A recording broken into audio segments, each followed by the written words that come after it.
This is the X Sports Network. Welcome to the X Sports Network. I'm AJ Good, bringing you tonight's exciting matchup between Cascade and Loretto. Each side coming in towards the middle of the pack of the region, and each side looking to get a leg up on the other. Taking a look at both sides heading into tonight's game, Loretto is 3-5 overall and 2-1 in the region. Cascade will host at 5-3 overall and 1-2 in the league. The head coaches are Barry Daniel for the Mustangs. He is in his third year at the school with a 12-18 mark with 2 playoff appearances. On the other side is Jake Tyre for the Champions. He is 34-57 in his 9th year at the school with 3 playoff trips. This will be just the third all-time meeting between the two, each side racking up a win. Here's what the Mustangs have to say about tonight's game. You know, we've got to get off the bus and start fast on both sides of the ball and in the kicking game. We can't get off the bus and let Cascade at home get up on us, 2 scores or 3 scores and then try to battle back. That's just no way to play. So we got to get off the bus after a long ride, and we've got to execute, and we've got to play fast out of the gate. I think that's the biggest key. And then we've got to make sure we get, guys around the ball, get them on the ground. Stop giving up 3rd and long, 1st down, 2nd and long, 1st downs, that kind of thing, make people drive it a little more. Of course, now Friday night we played an exceptional player in Dawson White. We hadn't played a guy like that all year. He's really, really good. He made us look silly, but we still had to play better defense. Kickoff for the start of the game will be in just a few minutes. Be sure to check in on the halftime show as we will take a look at everything going down in college football on Saturday, plus a weather update from Fred Gossage. This is the X Sports Network.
This is the X Sports Network.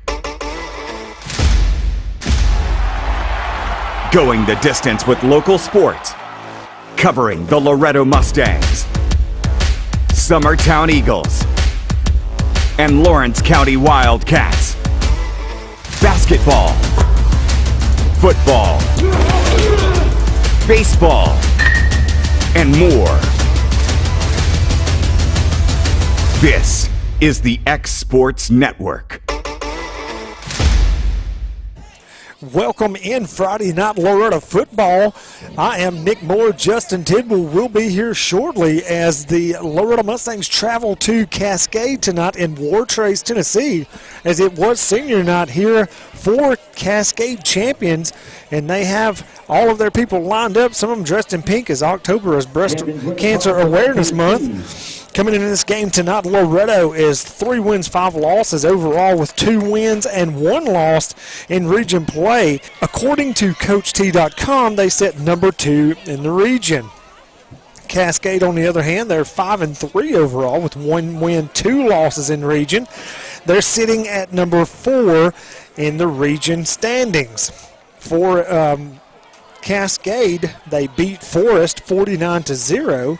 Then they lost to Mount Pleasant 20-13, and then they lost to the Richland Raiders 41-14. Been a little bit of excitement on the way over here. Had a little issues with some of the JV bus, so they're getting here, or they just got here. They're still trying to get ready. They'll trickle onto the sideline shortly as the Mustangs come running out. I did miss the coin toss, unfortunately, and I'll tell you who they are and what they're doing once they get here. Justin battling his way. He's made it up here. Good night, Justin. How are you? You're off. No? Not on. Listen, it's going to be really loud the way we're having a setup tonight. We're right next to the band. The football coaches are going to be out here with us. It's not going to be as awesome as what you think it would be. We're a little low slung. Going to be hard to see some of the football team out there on the field. We'll have to step up and move around and see what we can get going on. As we get Justin, try to get him fixed up. He says he can't hear me, so maybe Kevin can get him fixed up. We're going to see if we can get Kevin talk to us tonight. It's my duty this year to get Kevin to talk. Now, he's probably not going to, but I'm going to try my hardest either way around. It's about an hour and 45-minute drive to here from Loretto, and there's not necessarily one big major highway to get there. No, it is not, and you will hit deer if you don't watch out. Because I've hit about 2 or 3 coming over here. I'm at the last 10-mile stretch. I'm going to assume Loretto won the toss as they are kicking off to start the game. And they have these orange uniforms, and the numbers on the front are going to be difficult to see. Justin, once again, we're low slung, so it's going to be hard to see either way around with us not being very high up in the press box like we're used to. Yeah, we got a very odd angle tonight for sure. Simbeck drives us off, gets a start, good high kick. I believe that's number 21, going to take it, trying to get down the sideline. He finds a crease, and he finds an opening, and he's still moving down the sideline as he is brought down by Kobe Carroll as he crosses the 50-yard line up to the Loretto Mustangs 47. Yeah, we just had back and Tate on that. They sealed an edge, and he just took it. And that's something that can't happen on the start. Yeah, Hayden Dowell, number 21, junior, was the one who returned that ball. He's also one of the wide receivers. They have shotgun formation. They have 2 wide receivers to the far side. Man in motion as they're going to hand it off to the man bouncing around to the left side. That's number 15. He finds a crease, and he's going to get a good gain, tackled by, I think that's Branton Snyder and Jack Welch. First down. That was a very good blocking scheme there. You get him turned up inside, and then the line got to our backers to give him some more open space. So Connor Huey, who is the runner right there. Well, shotgun formation. They're going to do a little bit of motion right here. Twins to the near side, running back to the left side of the quarterback as he handed off to Huey once again. Huey bouncing around the outside, get a stiff arm, trying to make a tackle. There is a flag on the play. I think this is going to be holding on this number 54 right here. It'll be holding. It was a pretty obvious one for the white hat right there. It was right in front of him. Good call for the Mustangs right there. I ran into, Justin, you may or may not remember, do you remember Mark Olive? Mark Olive from Lawrenceburg? No, I do not. He actually, of all people, we were sitting there senior night, his son's a senior, and Chad Porter and I were standing over on the fence, and he was like, man, I think that's Mark Olive from Lawrenceburg. And as we went over here to the concession stand, we walked right past him, I was like, it is Mark Olive from Lawrenceburg, so it's pretty neat coming this far. But trips to the near side, shotgun formation. They're going to fake the handoff, rolling to the left side, looking down the field. He finds nothing as he tucks to try to run as the Mustangs wound him up. And going to be a – do you think that's a game? I can't find we had very good tight coverage on this. Looked like we actually went into a man instead of versus a zone, which I prefer man. Me too. Tidwell on high the school. Grant Tidwell was the one getting credit for the stop as he gets no gain, going to be second down and 20. Shotgun formation. No man in motion. Ball's on the turf. Ground. As he is stopped in the background. Connor Pope gets there first, and then Mason Tidwell comes in and cleans up with along with Jack Welch. Yeah, that was a good break for our part. And, you know, I'm glad to see the aggressiveness. As soon as they seen the ball on the ground, they just ripped through their blocks and got back there and made the tackle. So. And that's what you got to do. You got to be super aggressive right here as the champions of Cascade sends trips to the far side. Shotgun formation. It's going to be a quick throw out to the right-hand side way over the wide receiver's head, which is going to bring up fourth down for the Mustangs. Fourth down. And that's what we've got to make them do is throw the ball. If we can make them throw the ball, then we're in a good shape. Yes, because running is there. Yes, the running game is their strong point. You are correct. As back punting the ball is number 21, who returned the opening kickoff, Hayden Dowell, as he's going to run to the right-hand side, kind of rugby style. Going to kick it. Porter short hops it like a shortstop as he's got a head of steam going down the far sideline as he's going to be tackled. I think that is the punter himself who runs him out of bounds. Yeah, at the 41. Fantastic field position for the Mustangs. He's going to get across the 50 to the 45 line of Cascade. Yeah, I don't think they were expecting him to pick that like that, so that shows his baseball skills right there. He sure did. He showcased his baseball skills. I mean, he scooped that one. That's a dangerous kind of short hop. He scooped, took off with it. Shotgun formation, got twins to the near side. Porter in the backfield. They're going to hand it off to him as he's dancing, trying to get a couple yards right there. They were on him pretty quick. Going to be a gain of about 1. Going to bring up second down and 9. Let's see how quickly the Mustangs try to work. And we will enjoy the Cascade Band while we're here. Shotgun formation, going to hand off to Porter once again. He's trying to stretch it around the outside as they got him corralled. Found a crease but tripped up. Going to be maybe a gain of 1. It's almost like they were expecting that one, Justin. Justin can't hard. He's struggling to hear me. But like I said, we're right next to the band, so it is what it is. Yeah, the video's camera shaking, moving. It's going to be difficult night to night. It is. All around us. We're just up here in the stands with the fans, basically. Shotgun to the near side, hand off to Porter to the left-hand side. As he finds a crease, going to get up past the 40-yard line to the 39. That will bring up, that was third down, going to bring up fourth down and I'm going to say 5. If we're looking to the sideline, we got Seymour wide receiver over here. Welch and Jackson Robertson are wide receivers on the far side. Shotgun formation, Porter in the backfield with quarterback Carter Daniel. As they're looking to the sideline. Right now would be a good time to. Yep, Carter rolls to the left, looks down the field as they're bringing the pressure, and they sack him for a loss as he is down at the 45-yard line, and that's where Cascade will take over. By Jacob Cagle. Pack sack. Pack orthodontics. Pack sack for Jacob Cagle. Cascade got through there on Daniel real quick on that one. They were.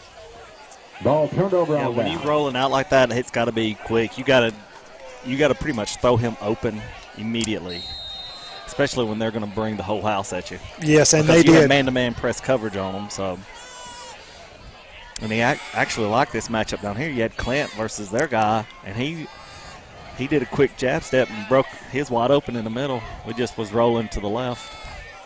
Shotgun formation. Wide receiver right, wide on either side. They hand it to the running back up the middle. Pope stops him along with, I think that's Jekiah Inglet. Going to get a gain of about 4 yards. Second down and 6. On the stop, Connor Pope.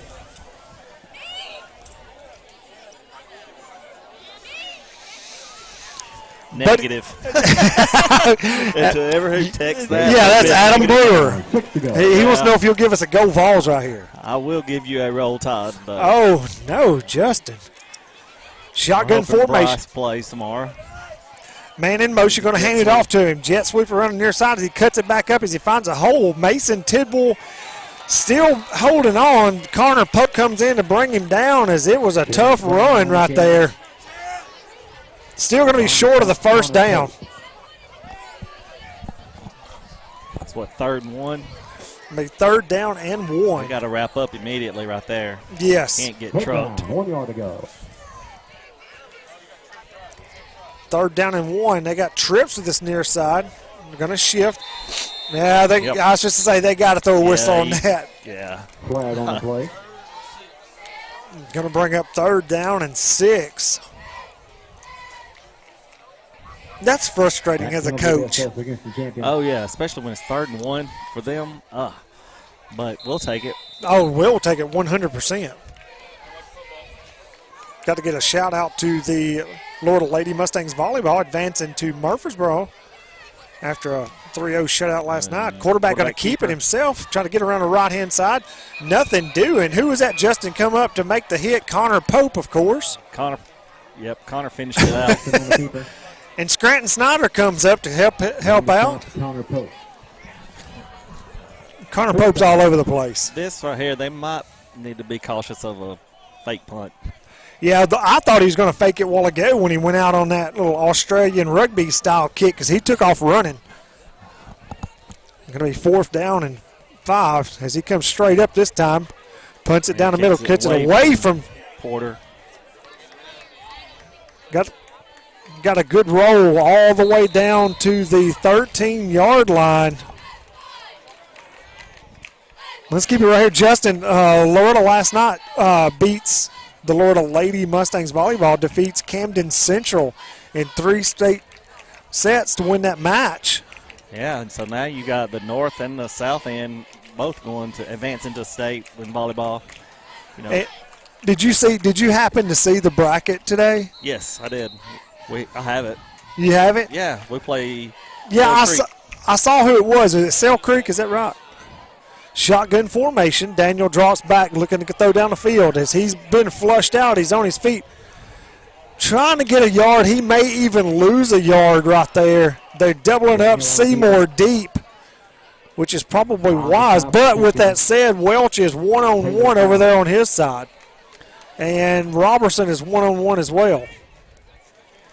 Yeah, as far as the volleyball bracket's concerned, you got Loretto is going to be facing Sale Creek at Blackman at 2:30 on Tuesday, and Summertown will face Gibson County at 12 o'clock at Blackman.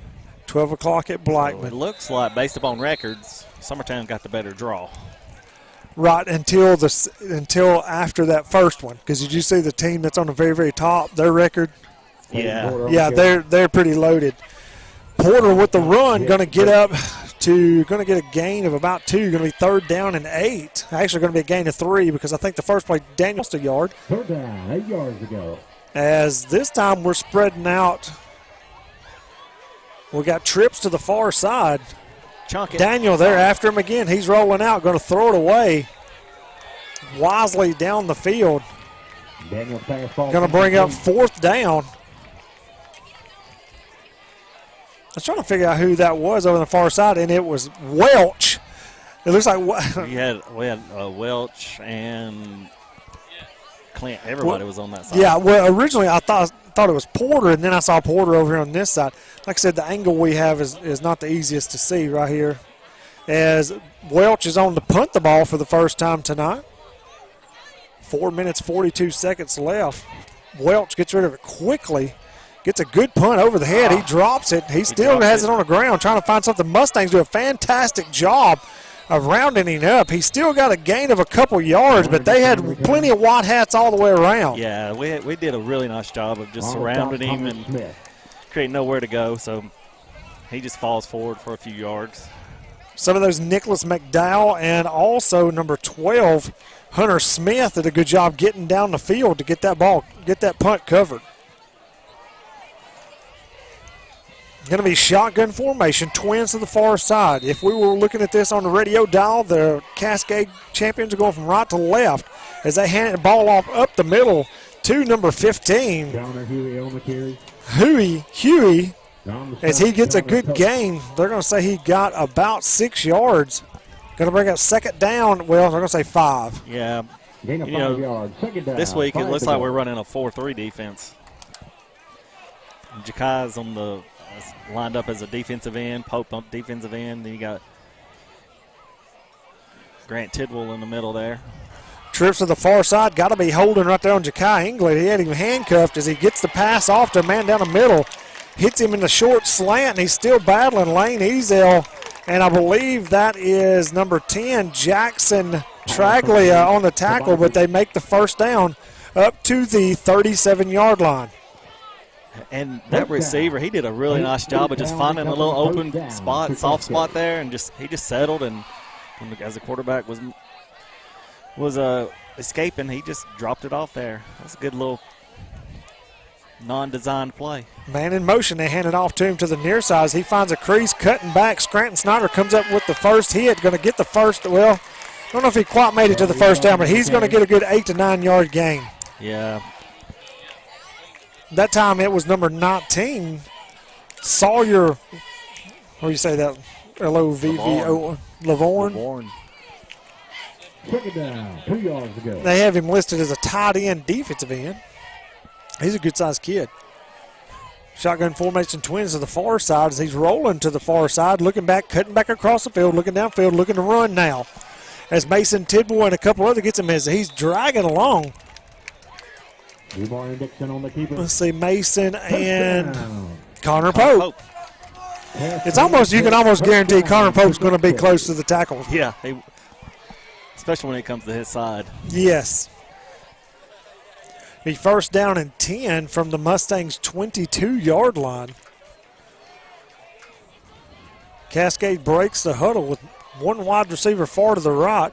Man in motion, left to right, as they hand it off to him on an inside jet sweep as he finds a crease. He's cutting back, and Jackson Traglia and Lane Ezel on the tackle. Not before he gets a first down all the way down to the 5-yard line. First down for Cascade. They've just been more physical than we are right now. Yeah, their offensive linemen are coming off the ball. You know what I mean? They're firing off yeah. and getting to the next that was level. A good down block by them to get us off kilter. It's not. Hand it off to Huey's. He's going to get right there at the goal line. Nothing yet. They're going to say he's short. Good job by Jack Welch scraping right there and hitting him right in the mouth to get him stopped. Yeah. Mason got in a little bit of that between those two guys, and he's like, holy crap. I don't know if that's what I should have done or not. I know. Second down, goal to go from the 1-yard line.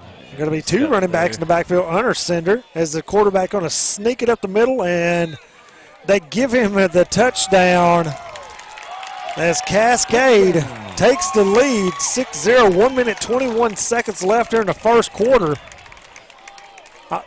I'm assuming this is the field goal kicker coming onto the field. Dixon on the keeper. Yeah, they run this. No, they're going for two, Justin. Yeah, going to go to do the old school flip it out. Tackling from behind. Good job right there fighting through from Lane Ezel. And once again, Mr. Connor Pope to stop the two-point conversion. You're watching Mustangs football on the X Sports Network. Are you tired of missing out on family life just to be treated like another truck number? Since 1986, Southeast Cares has been a family-operated business based in Lawrenceburg, Tennessee. Being family-owned ourselves, we understand the importance of family, which is why we value it above all else. With our large number of dedicated lanes and our friendly staff, we are able to evenly divide your home time with the amount of time you spend on the road. We offer multiple benefits with large company pay, all while keeping a small company environment. For more information, visit our website at southeastcarriers.com or check us out on Instagram and Facebook.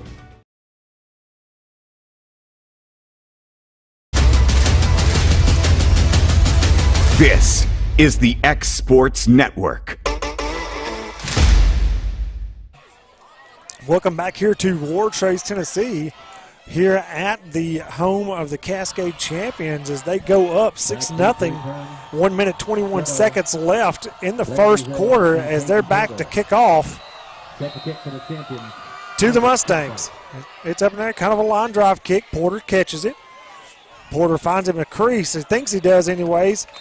Gets up to the 33-yard line, 34-yard line, and that's where the Mustangs will start, 1st and 10. Yeah, right now we have to get something going with our running game. We're kind of just stale right now with it. Can we get something, some movement with emotion or something going on to maybe some of those pitch sweeps, yeah, something like that? Where Caden can get outside, because I feel like when we get outside, he's going to be electric. Yes. They got man-to-man press coverage all across. Twins on the far side as they look like they're rushing them again. Porter going to find him a hole, going to get a gain of about 3 or 4 right there. Caden Porter on the carry. I got about 3. Not too bad. 2nd down and, well, they're going to say 8. There's a gain of 2. Shotgun formation. Good pass right there. Hits Welch right there in the seam. Going to be enough yardage for a 1st down. I like this guy's spot over here. This guy's spot over here is about a yard further than the one on the other side. Going to be 1st down and 10 for the Mustangs. 30 seconds left in the first quarter. Daniel rolling back, going to hit Ja'Kai England on the ball on the inside as Ja'Kai still on his feet trying to get down the field, just down to the 30. Yes. Good tough run by England. Good throw, good dump off right there. I love it when you get a tight end involved, man. It just opens up a lot more for you. And that was a good dump too. I mean, he hit Ja'Kai on the run right there. Good play. Good play.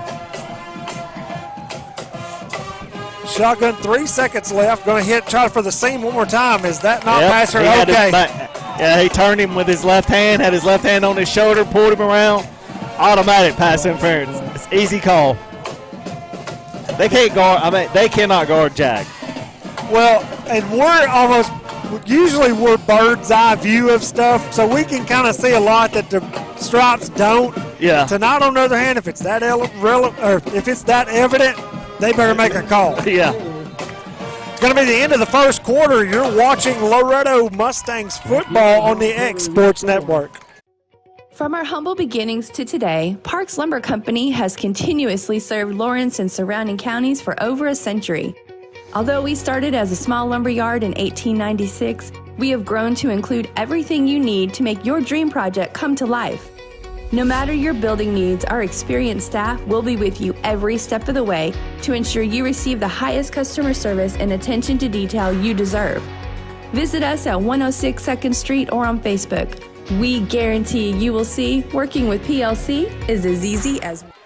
A little bit of free time as Daniel's running out the left side. Nobody's on him. Keep running. Don't stop. Hit to the side.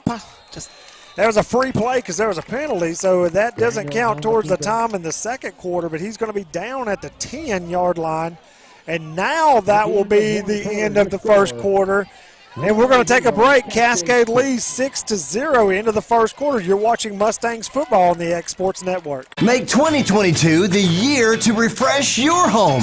And who you going to call to help? Story and Lee, the Tennessee Valley's largest furniture store. We've stocked our 3 acres of showroom and warehouses full of inventory. And got to make room for more arriving daily. Living rooms, dining rooms, bedrooms, all from the brands you've told us you love. And it's all ready to be delivered to your home absolutely free. Just try that anywhere else. We are Story and Lee. It's time for some straight talk about zero-turn mowers. Husqvarna's zero-turn performance mowers with rugged commercial drive give you high performance and a comfortable ride. Heavy-duty frame and chassis and commercial hydraulics take no punishment. With warranties now up to 5 years and low financing options, there's no competition. For a straight-up deal on the best in professional zero-turn mowers, go straight to your Husqvarna dealer.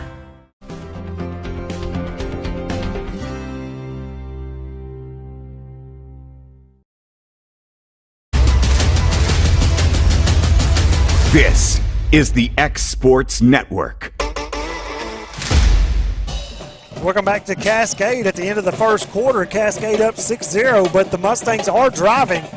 Have a scoring update from Lawrenceburg as Lawrenceburg and Tullahoma are tied at 7 at the end of the first quarter. Shotgun formation. Daniels rolling out to his right-hand side, looking down the field, throwing it to the end zone. Going to be out of the back of the end zone. Incomplete pass. He had him right there. If he throws it inside, he has him. Going to bring up 3rd down and 5. They can get a first down right here.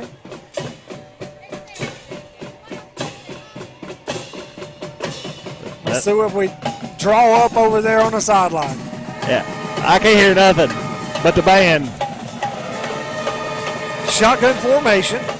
Going to hand it off to Porter. Porter up the middle. Nothing doing. Nothing doing. Maybe a yard. I'm not sure. Going to bring up 4th down. Yeah, they're going to give him a yard. 4th down and 4. And we're going to go for the field goal. Yeah, on comes the field goal unit.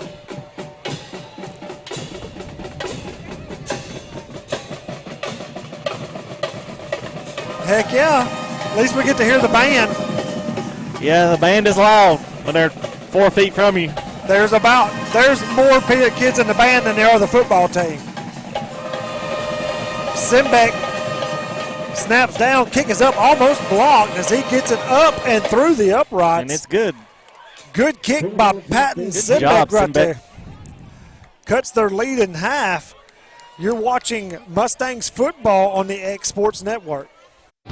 Lawrenceburg Flooring and More is your premier source for hardwood, laminate, luxury vinyl tile, sheet vinyl, residential and commercial carpet, carpet tiles, ceramic and porcelain tile, waterproof floating floor, plus blinds and shutters. Lawrenceburg Flooring and More is also home to all name brands and can tackle projects big and small. Installation? You're covered with installers who've got years of experience and stand behind their work.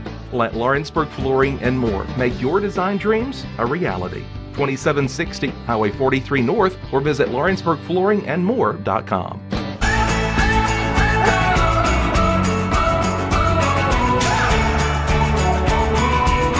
This is the good life.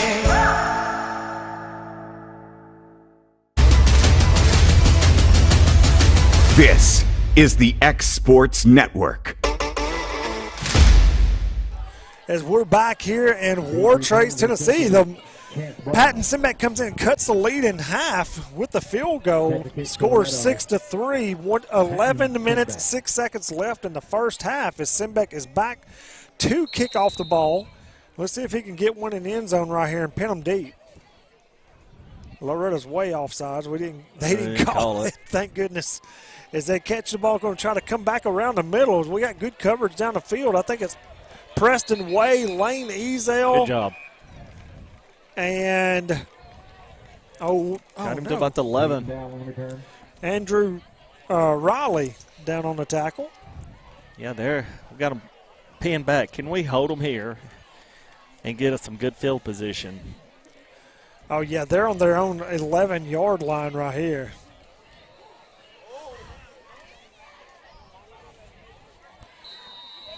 Be interesting to see what they come out with.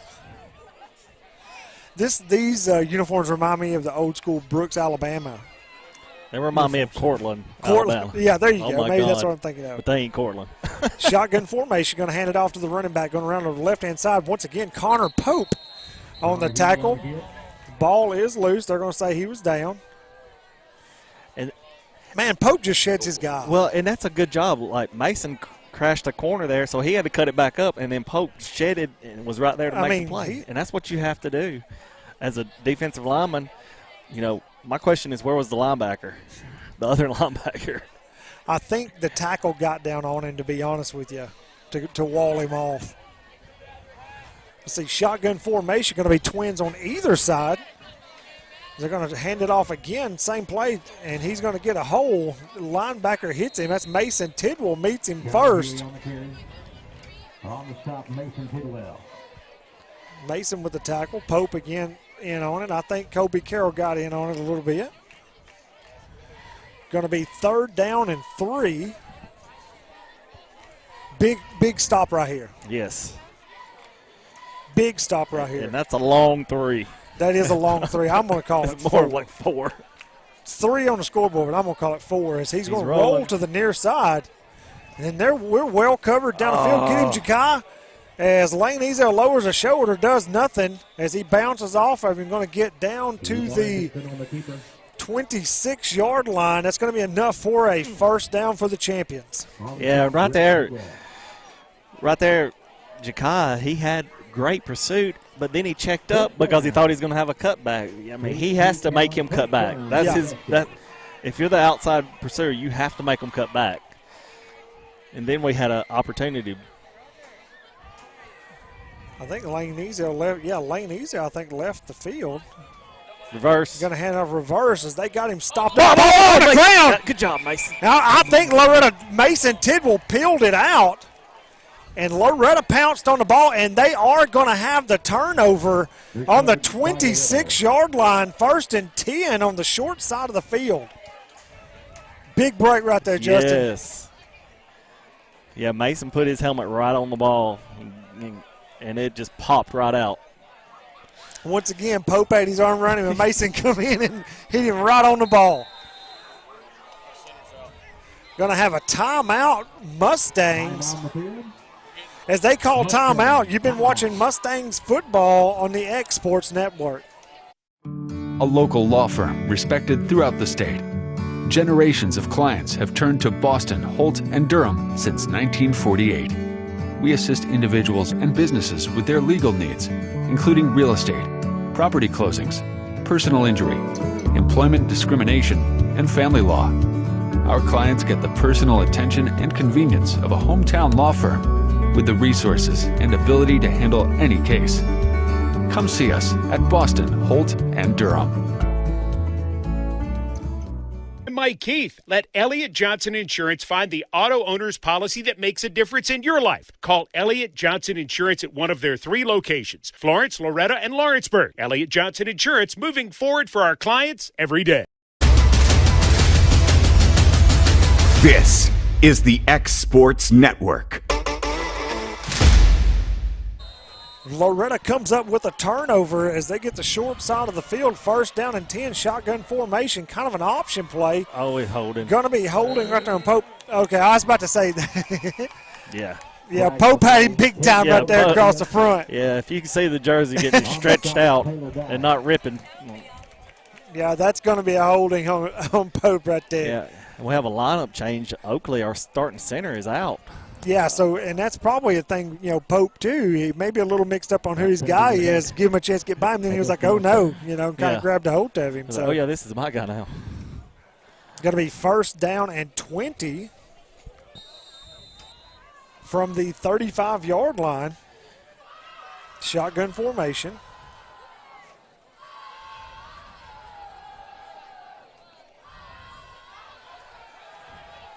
Ball thrown high and far down the field as Seymour can't come down with. If you notice, they're doubling up Seymour. They're doubling up Seymour. Well, they're just rolling over the top of. They have that free. He's a free safety, so he's just watching the eyes of the quarterback, and when he sees where he's going to throw the ball, he's just rolling that way. Well, good it's not job. Necessarily they're doubling. It's just he's reading what we're doing. Well, he did a good job of reading eyes because he got over there to help battle that ball down. Shotgun formation. Going to hand it off to Porter as he cuts back. He's going to get maybe a gain of 1 right there. Going to bring it 3rd down and 19 from the 34-yard line. Matter of fact, speaking of injuries,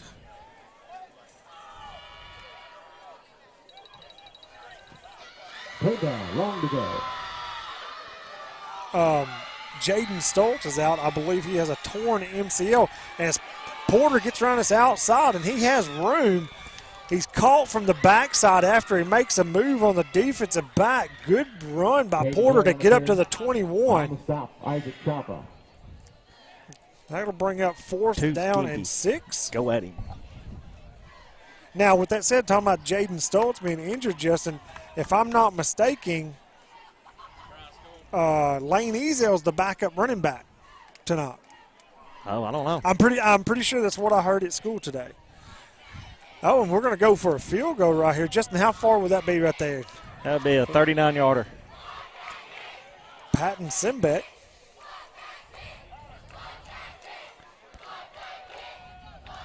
Get back there quick. Get it up. It's up. Oh, and he's got the leg. And it's good. Good. Patton Simbeck with the 39-yarder going to tie the game at 6. 7 minutes, 19 seconds left till halftime. He had about 10 more yards he could give on that one. I know. He put the boot into that one. You're watching Mustangs football on the X Sports Network. At Southern Tennessee Realty in Lawrenceburg, owner and broker Fred Webb is always working with his realtors to ensure they're ready for game day to score you the biggest win for your home or property. From being the best trained to knowing the land or home they're selling, the crew at your local United Country office is ready to give you their all. Whether you're looking to buy or sell, turn to Southern Tennessee Realty today and let them put their years of combined experience to work for you.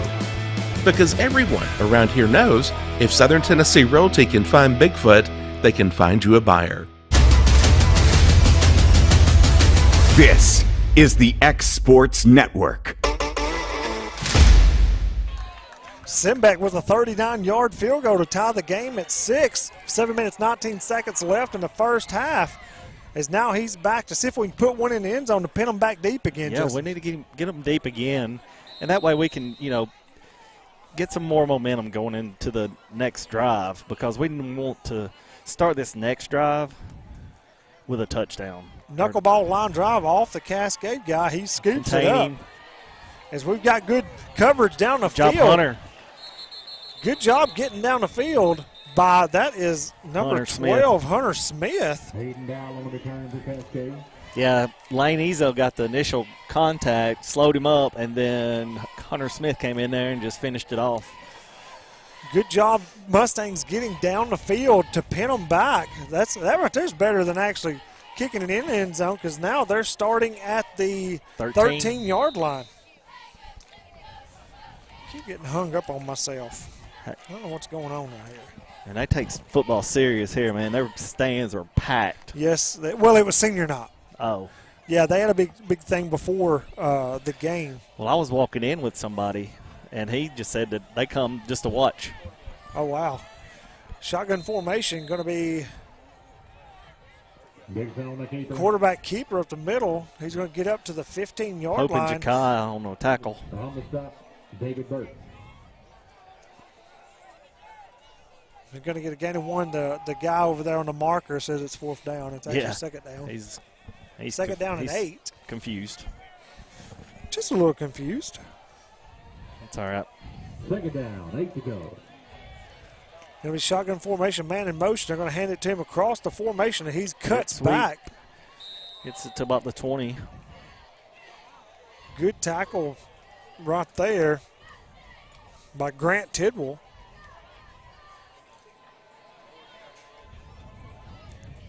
Rotations coming in and out. Hey, no wonder why it's so quiet. The band's all the way over there. Yeah, we lost the band. Yeah. They're practicing. And they have a large band. Yes, they do. They're 5 times our size. Every bit of it. Shotgun formation, going to fake handoff. Quarterback keeping it around the near side. Go get him. Stop backing up. Going to be run out of bounds at the 39-yard line. First down. Going to be first down and 10. 5 minutes, 54 seconds left here in the first half. We have to attack the outside edge of that quarterback. Make him cut it back. That's fine, because we had inside pursuit coming. Going to be trips to the far side. Shotgun formation. Going to throw it like a little bubble screen. As he's still going. Lots of arm tackling going to go on. He got a gain of. Yeah, we tried to spin him down, and when we spun it, he just spun out of it. That was just bad tackling. Going to be second down and 1. That was a much bigger gain than where the initial hit was right there. Oh, yeah. We had him for a loss. Yeah. Second down, 1 yard to go. Going to be trips to this near side. Shotgun formation. Going to roll to this near side. He's going to keep it himself because he has numbers right here. Going to get the first down beyond the 50. Going to get out of way. That's Preston Way. Some of these people right here hollering out wanting a horse collar. That's not a horse collar. Yeah, actually it is.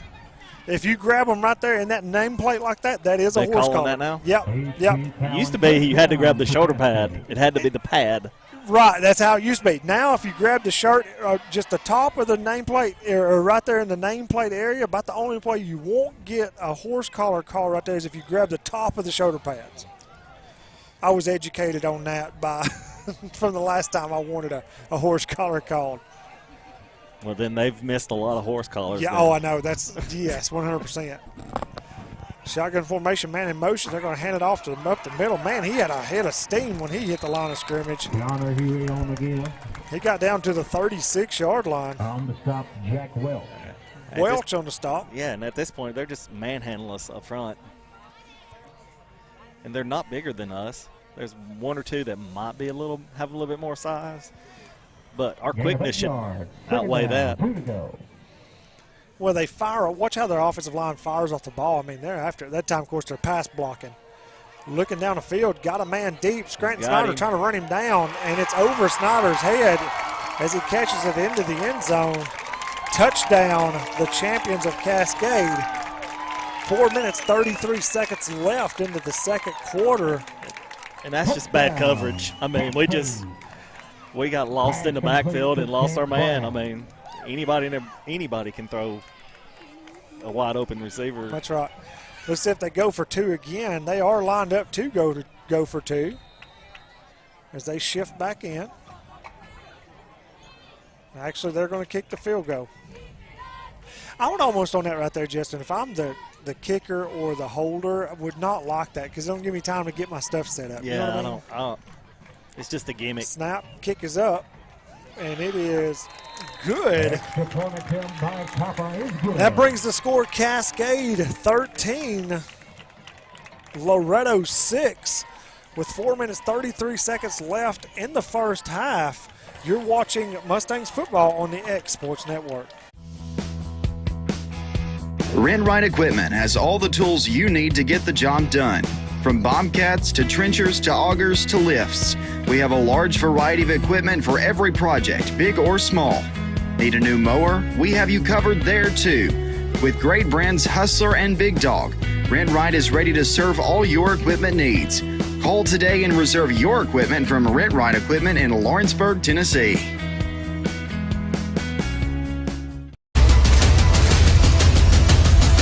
This is the X Sports Network.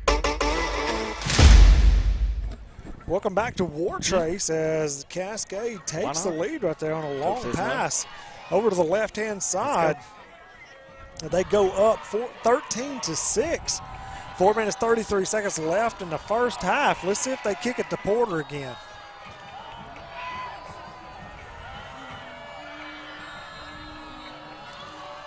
As they kick a low line drive, and it is going to skip to Porter as he's going to pick it up. Trying to find a crease, nothing doing as he spins in. Caden Porter going to get a decent gain right there. On the stop, Christian Casey. I think they're going to be about the 31-yard line somewhere through there, Justin. Yes. Yep, 31-yard line, I believe. Got a scoring update. Summertown is down 7-0 to Mount Pleasant in the second quarter. Trying to keep up with everybody around the best we can. Shotgun formation, twins to the near side. Wide receiver real far to the right-hand side as we drop up, throw one down the middle. That's not pass interference. Jackson Robertson got turned around just a little bit. Pass intended for Robertson falls incomplete. Yeah, and they kind of ran on top of one another out there.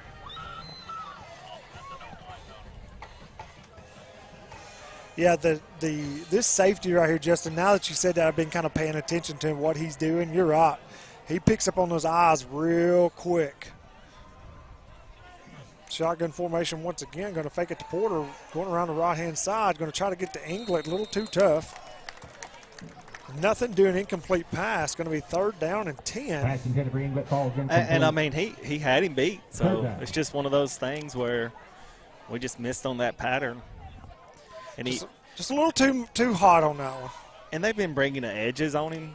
So when they bring those edges, blitzing on him, he's having to think quicker. That time they didn't bring it, so he probably thought that they were going to be coming. He trips to the far side.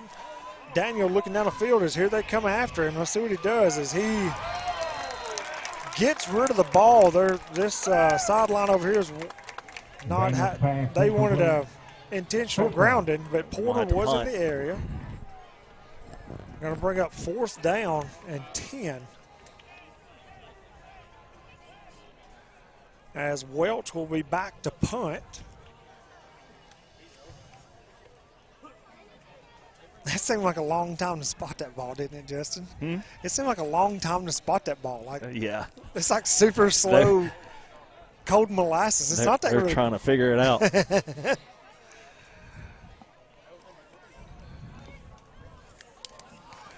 Welch gets the ball off, end over end kick as he kind of catches. Oh, we had a man down the field with Ezel as he's after him again. Nicholas McDowell, Ezel collapse in as Kobe Carroll checks him up. To stop him, they're going to take over 1st down and 10 from their own. What are they going to say he's at? Justin, 36-yard line. Yeah, he's talking about their band. It's actually kind of neat watching their flaggers over there. Yeah, they got more flag girls than we do band members. It's like a golden wave of silk over there going on. Shotgun formation, twins to the near side. Cascade going from left to right. Man in motion. They're going to hand it to the man in motion across the formation as he's cutting back across through here. He has it open, trying to get down the field as he is checked up, run out of bounds by Snyder and Traglia. Going to get down to the 42-yard line of the Mustangs. Big pickup right there.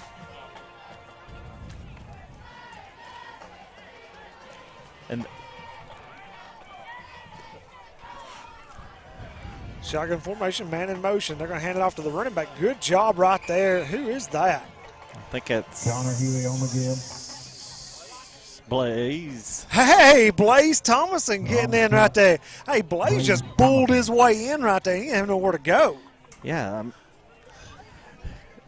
It's not that complicated. It's just we're letting them get their hands on us. And if you let them get their hands on you, it's easy to block you. That's right. Well, Blaze didn't that time. He got his tail over and made the tackle. Good job. Freshman Blaze Thompson getting in. Going to be straight keeper going around the left-hand side as he's going to see what he can get right there. They're going to say he's down. I'm looking at the 36-yard line. Got a big chunk of that back. Let's see where they stop it at. I'm going to say it's going to be 3rd down and 5. Yeah, we can't let them get in the end zone right here right before half. No. 2 minutes, 42 seconds left. Clock is running.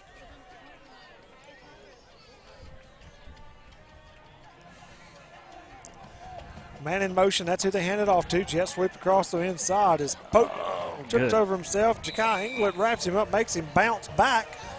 I didn't see who actually ended up with the tackle right there. And that's the same play they ran a while ago, except to the opposite side of the field. And we did the exact same thing as far as defensively. We made them cut back, but that time we actually had the backside pursuit there. So, and I think that was Blaze Thomason again on the tackle. Yeah, Ja'Kai was there. Blaze was there. 1 minute, 35 seconds before halftime, and Mount Pleasant's up 14-0 on Summertown.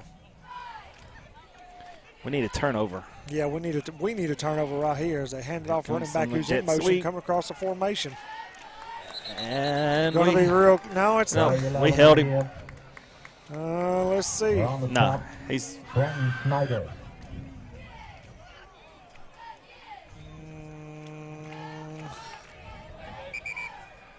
They're going to blow it, and they're going to get an official timeout. They're going to bring the chains out.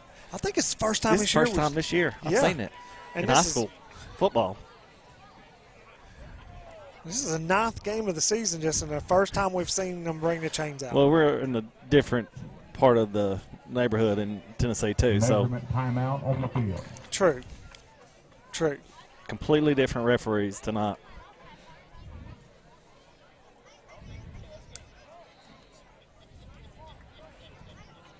Let's see how close it is.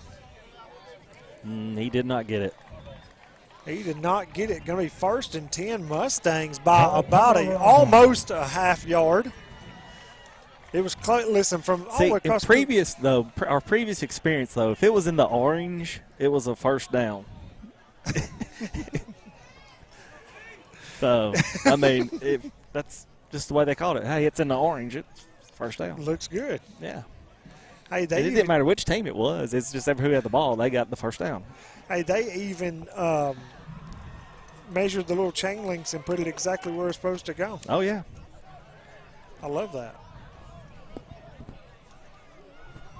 As Loretto takes over on downs, they got 1:37 left. To good make time to go to something Jack happen. here. Little slant and go or something, whatever, if they've got it. Looking down the field, he's got time. As he dumps it off to Porter. Porter trying to find something. Going to get up to the 40, just beyond the 40.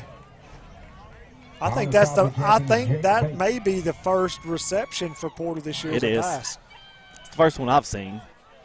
It's the first one I recall. Let's put it that way. Shotgun formation. Throwing it back to Welch. Fantastic defensive play right there. Ain't nothing you can do about that. He just come back and knocked that one down. Yeah, he just came. He did. That's a good defensive play. Pass defended by Clock stops. Going to be 3rd down and 2. He waited to go get that ball too. Yeah, he timed it. Yeah. He knew he was too far back to And intercept Jack has it. a 6-inch advantage on him. Yeah, true. So he has to time it right. He's probably 50 pounds heavier too. Hand off to Porter, see if we can get the 2 yards, and he does. Bulls his way across the 45 to the 46. Going to be 1st down and 10, 59 seconds left till half. Clock stops while they're moving the chains. An HB Calvin 1st down for Loretto.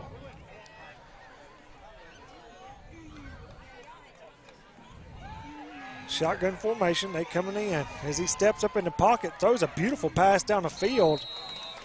As it is not caught, probably too far out of bounds. Well, and, on that one, when he's getting rushed like that, he can't set his feet to throw it because he's got more in the tank to get it further, and he was open. It's just they brought a blitz over here on this backside. Twins to the near side as Robertson comes over here. Daniel looking around, trying to find somebody. Throws it high up in the air to Seymour. Seymour. In and out of the hands of Seymour. He heard footsteps on that one.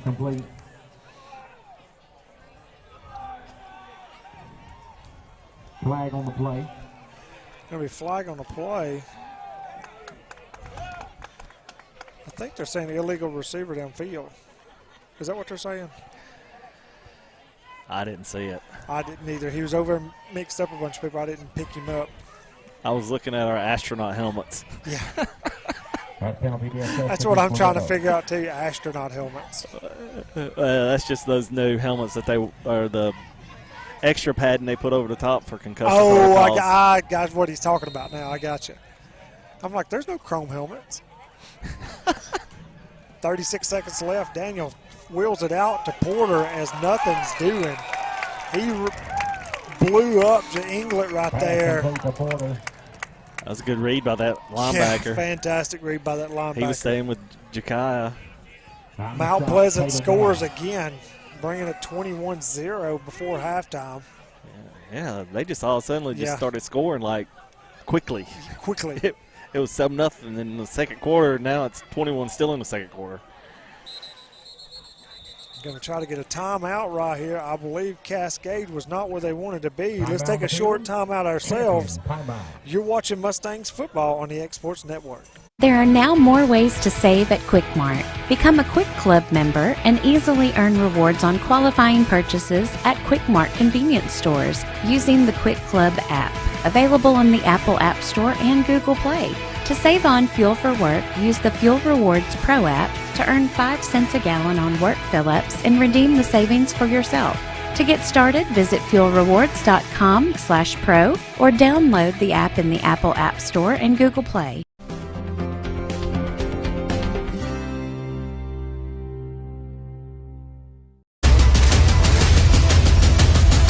This is the X Sports Network. Welcome back to Wartrace, Tennessee, here just north of Shelbyville, here where the Cascade champions call home.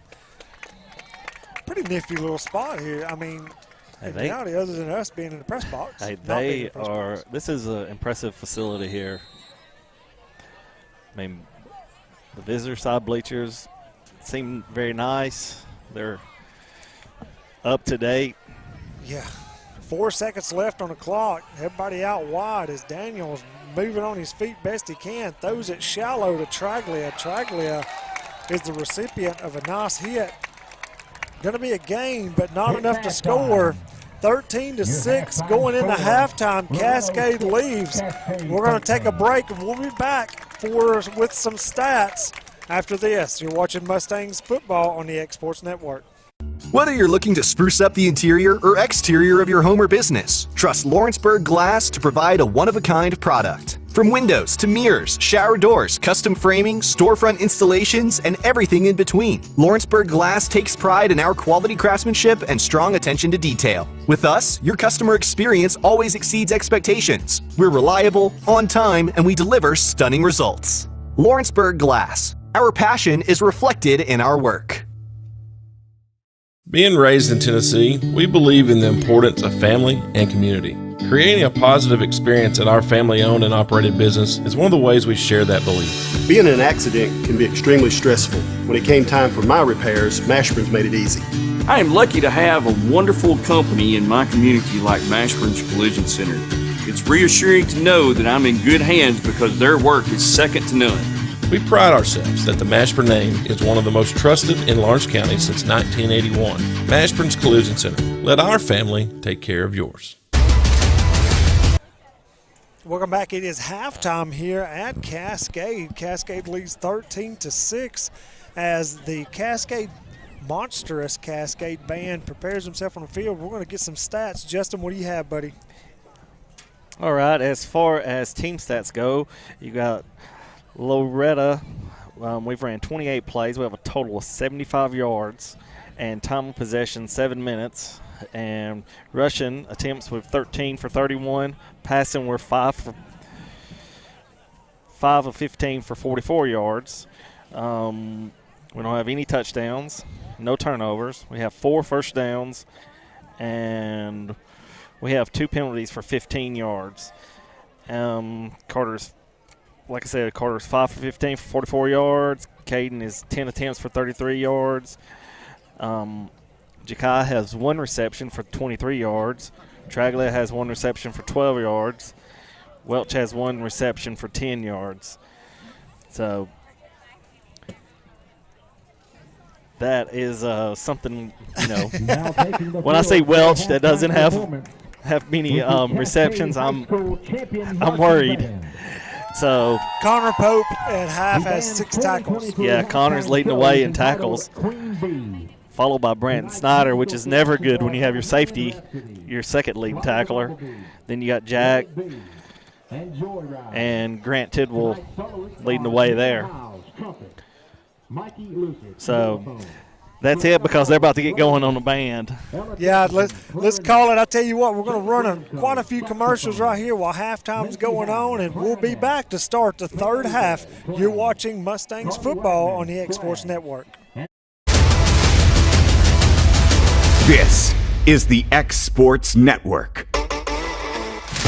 Welcome back to the X Sports Network. Now checking in with everything going down in college football on Saturday, starting first with North Alabama, who'll be taking on Jacksonville State in a minor league ballpark.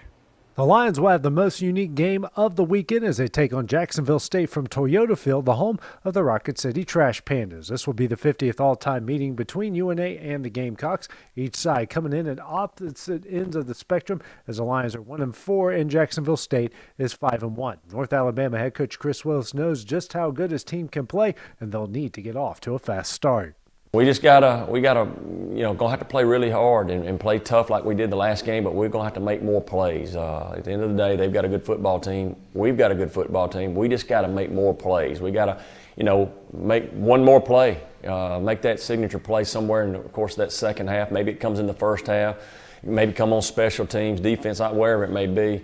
We've got to do a good job of staying the course. This is a really good football team. It'll be a tremendous challenge. Now over to Knoxville, where Tennessee will have another big ranked opponent to face on Saturday as Alabama will make its way to Neyland Stadium for the big 3:30 kickoff. The Volunteers are undefeated at this point in the year, something this program hasn't seen in quite a while. And head coach Josh Heupel says his guys have handled this success well, and there's no special message for Saturday. Yeah, the expectations that we should be concerned about are our own expectations.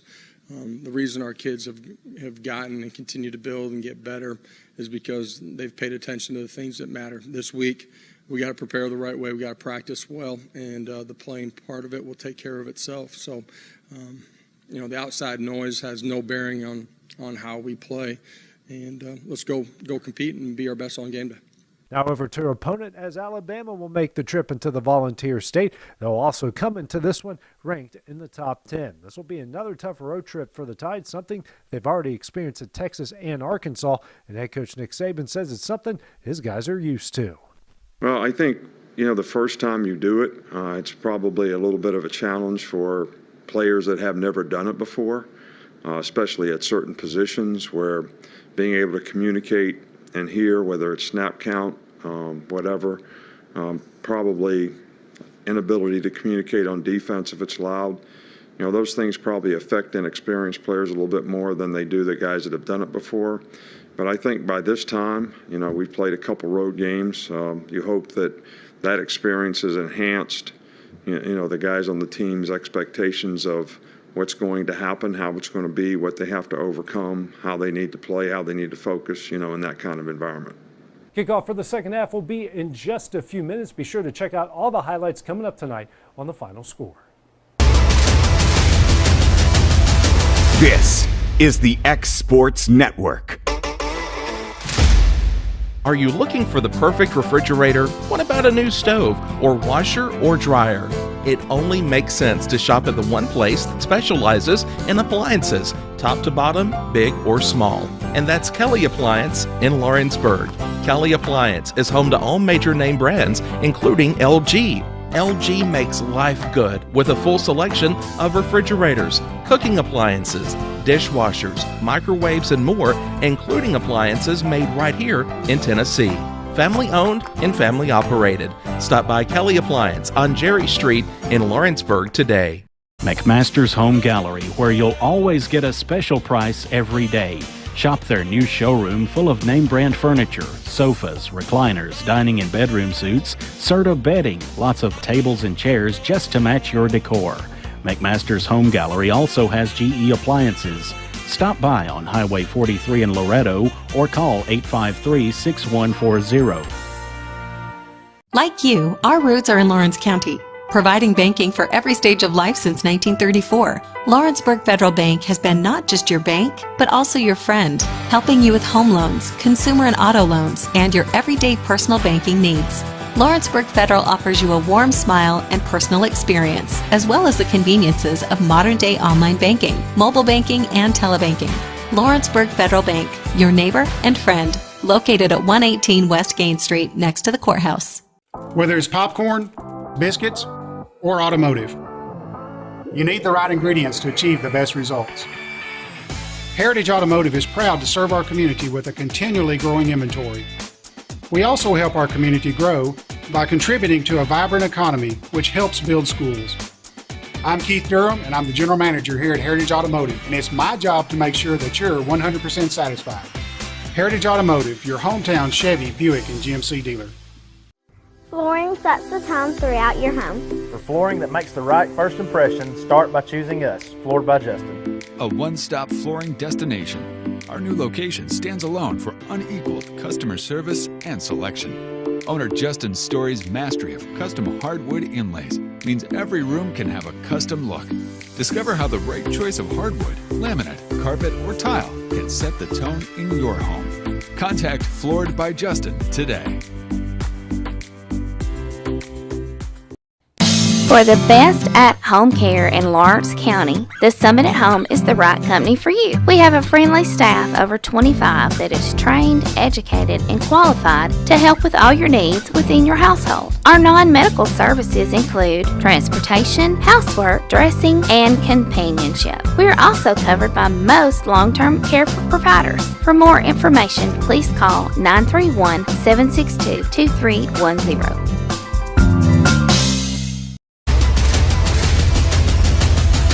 This is the X Sports Network. From the Tennessee Valley Weather Center, this is your local sports forecast. Fred Gossett here in the Tennessee Valley Weather Center with your halftime forecast update on this Friday evening right here on the X Sports Network.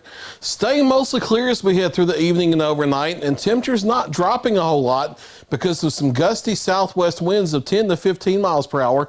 That keeps temperatures up so that we only make the lower 50s for morning lows here by daybreak on a Saturday morning, and a few isolated showers possible as early as daybreak. Not a likely chance. Not everybody's going to see a soaking rain, anything like that. But shower and thunderstorm chances will be here as we head into the weekend. Mostly clear as we go into the 10 to 11 o'clock hour. Notice our red arrows coming out of the south. That's our breezy south wind tonight, keeping temperatures much milder than what we've seen the past couple evenings here and overnights. So that we're only dropping toward the low to mid 50s here by daybreak. Can't rule out some upper 40s here over southern middle Tennessee, but I do think Futurecast is overdoing that. I do think it's going to be closer to the low to mid 50s. A few clouds working in and maybe a few showers developing during the morning hours here toward the midday, especially over southern middle Tennessee as that frontal boundary sags into the area. North of that, where we have the cloud cover here, low to mid 70s by midday, near 80 degrees south of that over North Alabama. That kind of waffles back to the north so that everyone gets to the upper 70s and lower 80s, and then scattered showers and thunderstorms developing near the front during the late afternoon into the evening hours. Some locally heavy downpours, maybe some gusty winds. Don't really see a severe weather threat with that. Maybe a few showers into the overnight hours of Saturday night as well. More scattered showers and thunderstorms possible Sunday into Sunday evening with the final push of the cold front as it moves through. And then that brings much cooler and drier air for next week. Gusty north winds Monday and Tuesday of 10 to 20 miles per hour, bringing in colder air, clearing skies as well. And we're talking about much colder air. It's going to feel more like January for the first part of next week, especially Tuesday and Wednesday. Highs in the 50s Tuesday and Wednesday, and maybe the lower 50s as we head into Tuesday. We have 52 for the average high, and I wouldn't be shocked if a couple areas in southern middle Tennessee, some isolated areas, don't get out of the 48, 49 degree range for daytime highs Tuesday. And then Wednesday morning lows in the mid to upper 20s. We have a few mornings here where we will likely be below freezing. A widespread light freeze is likely for the first half of next week during the overnight hours. So plan for that as Arctic air originating from Siberia moves southward out of Canada next week into much of the eastern and southeastern United States. Before we get there, a warm day on Saturday though, partly sunny, maybe an isolated shower in the morning, and then isolated to scattered thunderstorms developing in the afternoon and evening. Highs near 80 degrees, maybe into the lower 80s over North Alabama. This is not a washout by any means. You can still get in your outdoor plans. Just pay attention to the radar and be flexible accordingly with scattered activity on Saturday and Sunday. It's not going to be a widespread rain either day. Chance of rain only at 40%. Cold front clears that out in time for mostly sunny skies by Monday. And then much colder air for a large part of next week. Check that out, 52 for a daytime high on Tuesday. And we may have to bump that a few degrees lower, mid to upper 20s for morning lows Wednesday morning. And then we start to moderate the temperatures as we head toward the end of next week, back toward closer to seasonable averages. There's look at your latest 7-day forecast. You can always get the latest information right here from the Tennessee Valley Weather Center by downloading the free Tennessee Valley Weather app. Grab that QR code right there on the screen or search your app store for Tennessee Valley Weather. You can also find us on Roku, Amazon Fire TV, and YouTube by searching for Tennessee Valley Weather. That's the latest from the Weather Center. Stay tuned for the second half of the game and all your high school football coverage right here on the Exports Network. Hey, this is Phil Hooper. Get the look you want for your favorite school, church, or business with apparel from HD Ink Screen Printing in Leoma, Tennessee. Got a logo you need embroidered or screen printed? Let HD Ink give you the professional look that sets the bar in today's world. We do fundraisers and custom designed apparel and so much more. Call today, 931-201-2961, or come see us at our new shop located at 26 Ingram Road in Leoma. Remember, HD Ink for the look you want and the look you deserve. Employee Resources Credit Union is an easy solution to banking, offering a personal, simple, yet modern way to bank. When you bank with ERCU, you are a shareholder, meaning you own a piece of the pie, and we make it easy with the convenience of digital banking, with service you won't find at another financial institution, including low to zero fees and incredible rates. We have the technology you need with the personal service you deserve, right here in your own neighborhood. Employee Resources Credit Union, not for profit, for service.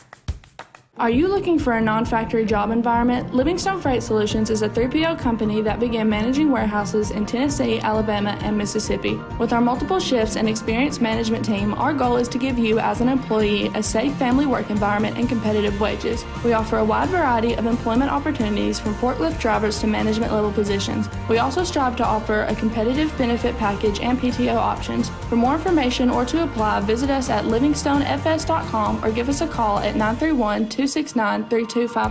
Got a dent, a ding, a scratch, or a bent fender? Major or minor, Car Country Collision Center in Leoma can fix you up. Car Country works with all insurance carriers, gives free estimates, can work on foreign and domestic vehicles, and has experience you can trust. They've been in business since 1990. Unfortunately, accidents happen, but you can get your car back on the road with as little hassle as possible with the help of Car Country. Call 931-852-4708 or stop by at 2567 Highway 43 South in Leoma.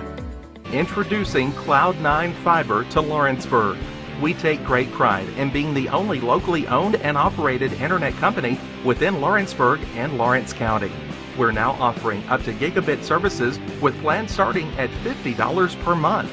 Surf the internet with blazing fast speeds and reliability, all while keeping your investment within Lawrence County. For more information, visit cloud9fiber.com to request for us to build your area next.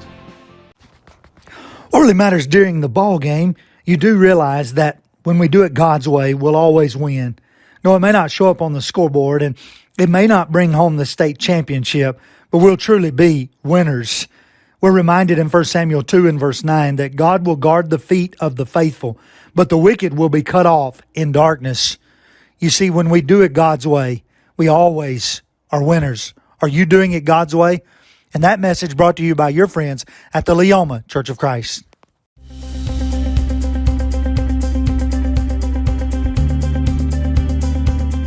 Arctic Air keeps your home or business comfortable. For more than 20 years, we provided outstanding residential and commercial services through southern Middle Tennessee. Whether you need assistance with your heat, air conditioning, preventive maintenance, or anything in between, trust our reliable team to get the job done.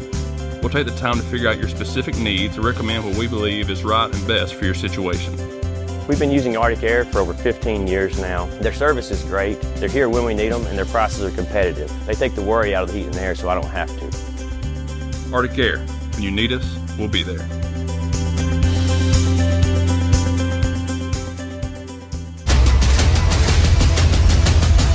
This is the X Sports Network. It's time for fun facts.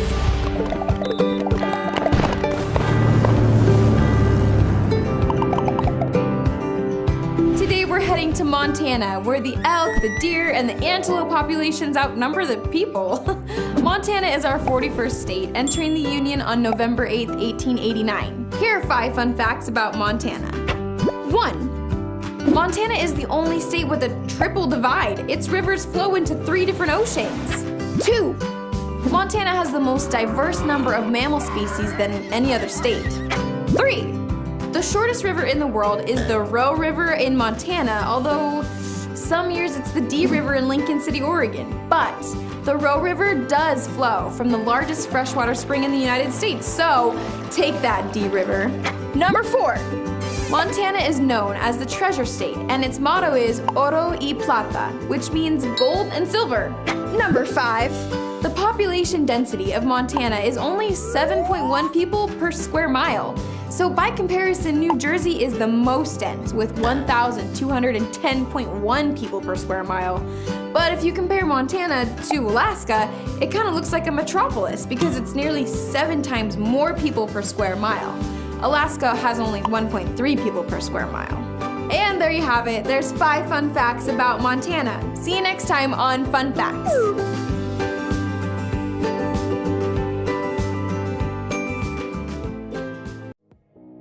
Lawrenceburg City Parks are some of the best in the region. A collection of neighborhood parks and recreation centers able to accommodate and inspire the varied interests of its many visitors. David Crockett State Park is located within the city limits, encompassing more than 1,000 acres, including land once owned by the legendary pioneer and statesman. The park welcomes visitors with an array of outdoor activities and more, featuring a 40-acre lake for boating and fishing, campgrounds and picnic areas, an on-site amphitheater, and a restaurant offering diners a scenic view of Lindsay Lake. Golfers have a choice of 2 courses close to home, and many more throughout the region. Lawrenceburg even offers an 18-hole disc golf course. Lawrenceburg is an outdoorsman's paradise, whether you prefer the challenge of hunting or fishing, or the simple pleasure of a leisurely stroll in the sunshine.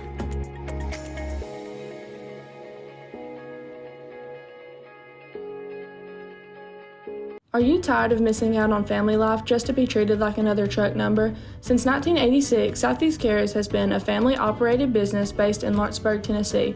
Being family-owned ourselves, we understand the importance of family, which is why we value it above all else. With our large number of dedicated lanes and our friendly staff, we are able to evenly divide your home time with the amount of time you spend on the road. We offer multiple benefits with large company pay, all while keeping a small company environment. For more information, visit our website at southeastcarriers.com or check us out on Instagram and Facebook. From our humble beginnings to today, Parks Lumber Company has continuously served Lawrence and surrounding counties for over a century. Although we started as a small lumber yard in 1896, we have grown to include everything you need to make your dream project come to life. No matter your building needs, our experienced staff will be with you every step of the way to ensure you receive the highest customer service and attention to detail you deserve. Visit us at 106 2nd Street or on Facebook. We guarantee you will see working with PLC is as easy as 1, 2, 3. Make 2022 the year to refresh your home.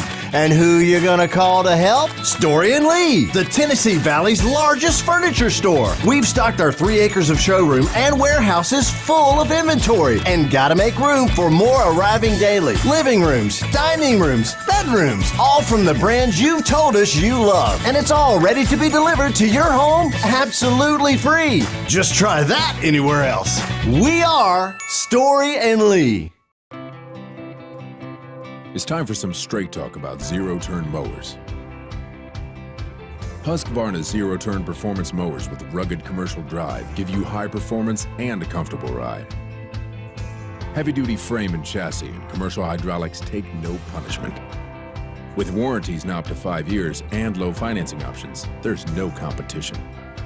For a straight-up deal on the best in professional zero-turn mowers, go straight to your Husqvarna dealer.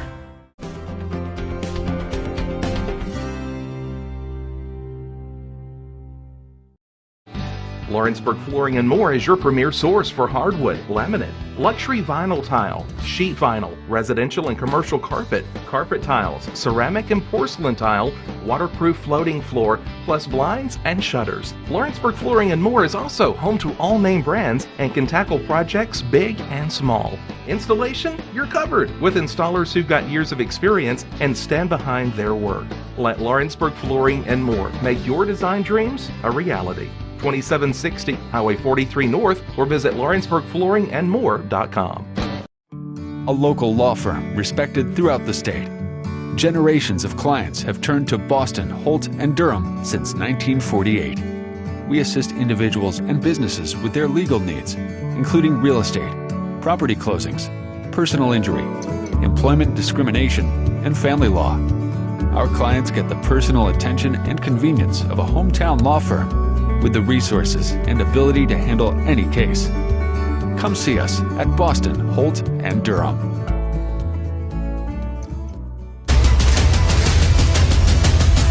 This is the X Sports Network. Welcome back to the start of the second half here in Wartrace, Tennessee, where the Florida Mustangs trail 13-6 to start the second half as they will receive the ball. And it's a kick, and it's kind of a good kick down as Ezel takes it, and he's trying to get all he can. Ezel can be a bullet of a runner when he wants to be. Going to get just past the 30-yard line or just on the 30-yard line to start first down and 10. Yeah, and right here on offense, we can't just be stalemate. We can't consistently do the same thing and try to have a different result. I mean, it's just blowing my mind. So hopefully we got re-energized and we can come out here and put up some points. We need 7 right here. Shotgun formation is they're going to roll to the near side. Going to try to hit Welch over here in the corner. Nothing doing. And he was open. I mean, we just got to hit it, you know. And that's a hard pass to make. Rolling out to your left. Throwing crossbody. Throwing a crossbody. Going to be second down and 10. Mustangs have the ball on their 35-yard line. We got a whistle. They can't get the ball off the field. That's what's going on. Here we go. Shotgun formation, twins to the near side. Look for a pass. Going to be a flag blown, whistle blown. Flag on the play. I don't know what that was. False start. Oh. I couldn't see. On the Mustangs. I didn't even see the flag. He must have just dropped it right here on the sideline right here. Oh, yeah. He did. He did. Yeah, I see him picking it up over here.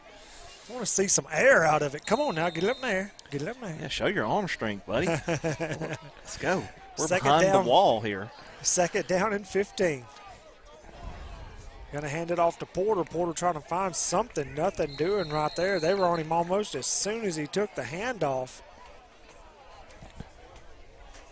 I don't know if he got anything right there.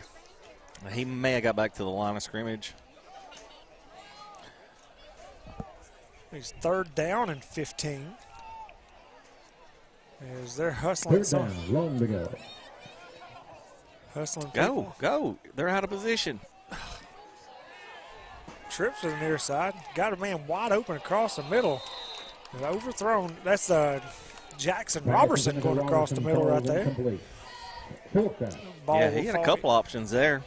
Yeah, they were out of sorts right there on defense. They were all over the place. Yeah, they moved number 2 off of Jack Welch and moved him in. So I guess they didn't like that matchup. But I like that matchup, to be honest with you, for us. Fourth down and 15 as Welch is back to punt. Ooh, high snap. Welch gets rid of it. Barely gets it off. That's kind of one of those, we'll take it wherever, thank goodness he got it off. Yeah. Get rid of it. As long as it gets down the field. Yeah, get down the field. It's a high snap. Now, he did a good job getting his hands on it and getting rid of the ball.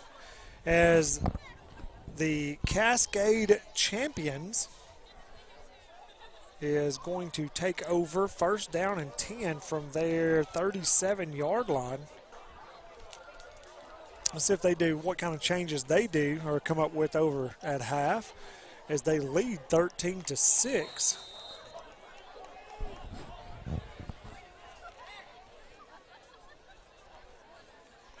Going to hand it off to the running back around the far side. He tripped up and fell down. Going to be down, second down, going to get up to the 39-yard line. As Mount Pleasant adds on to their lead, 27-0 to start the second half. You know, that game was a decent game. Yeah. Like the middle of the second quarter, it's just 7-0. Now they've kind of gone kaput. Yeah, they turned it on quick. Trips to the near side, shotgun formation, looking down the field as he's rolling. Finds a man short. Oh, and we almost get an interception, but he does a good job of concentrating catching that ball. Pass complete to Hayden Darrell. Hey. Lane Ezel broke on that one, and he had a good chance to, it's just good catch.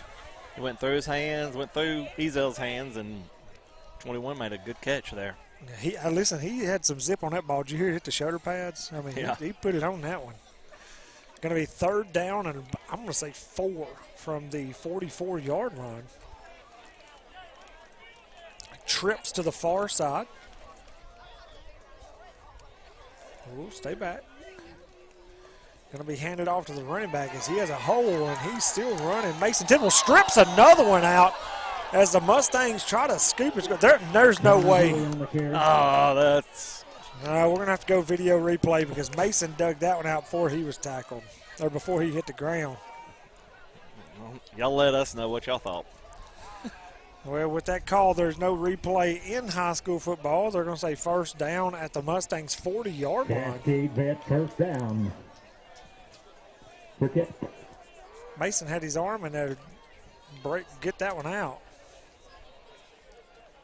His shotgun formation, twins to the far side. Man in motion as they hand it to that man in motion. He's running. He gets blocked up, but he finds a crease.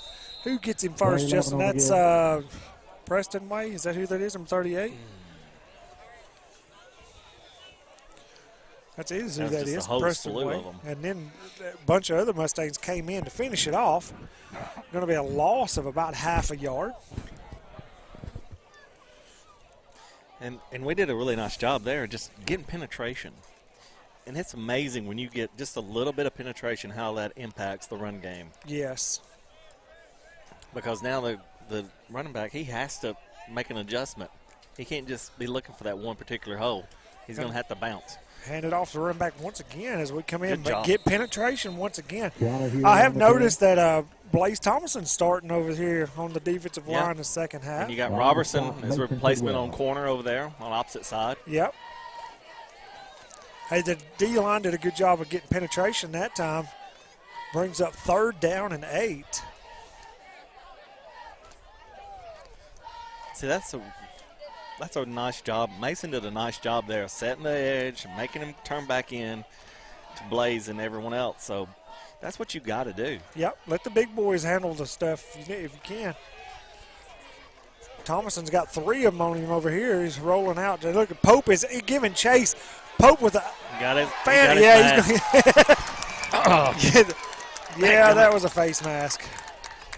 Hey, but you know what? That's a good job by Pope getting out here one-on-one, doing what he can to bring him down. It's just unfortunate his hand was high and caught him on the face mask.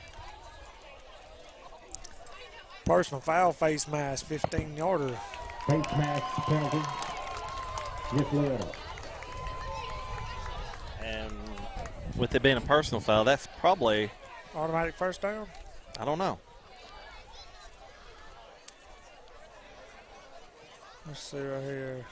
Well, we didn't see it once.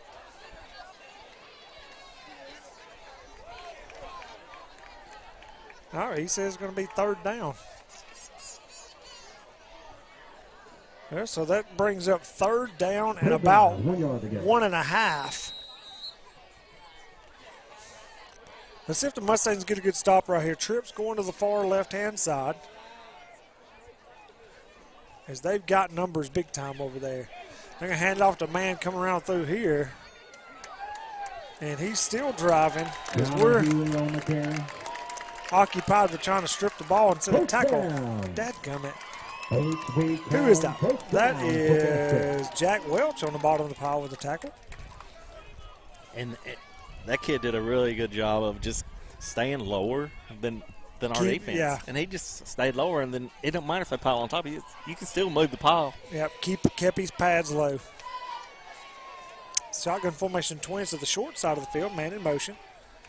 Going to quarterback keep it back around this side right here. Gets past Inglet as he is down on this sideline. Hard to see what that gain is from right here. Yeah, we're basically got to look at the video. The camera's in a better angle than we are. It's going to be a gain of about 3 yards, 2nd down and 7.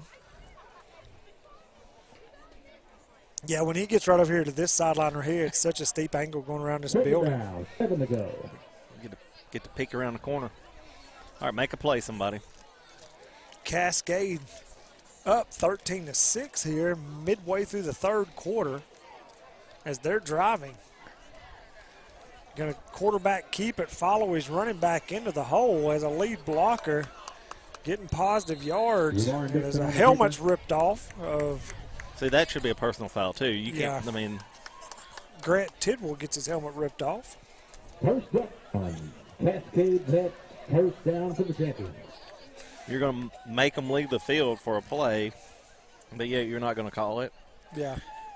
And these kids, they buckle their chin straps. It ain't like, colleges for show. This ain't like primetime Deion Sanders, half his stuff hanging off.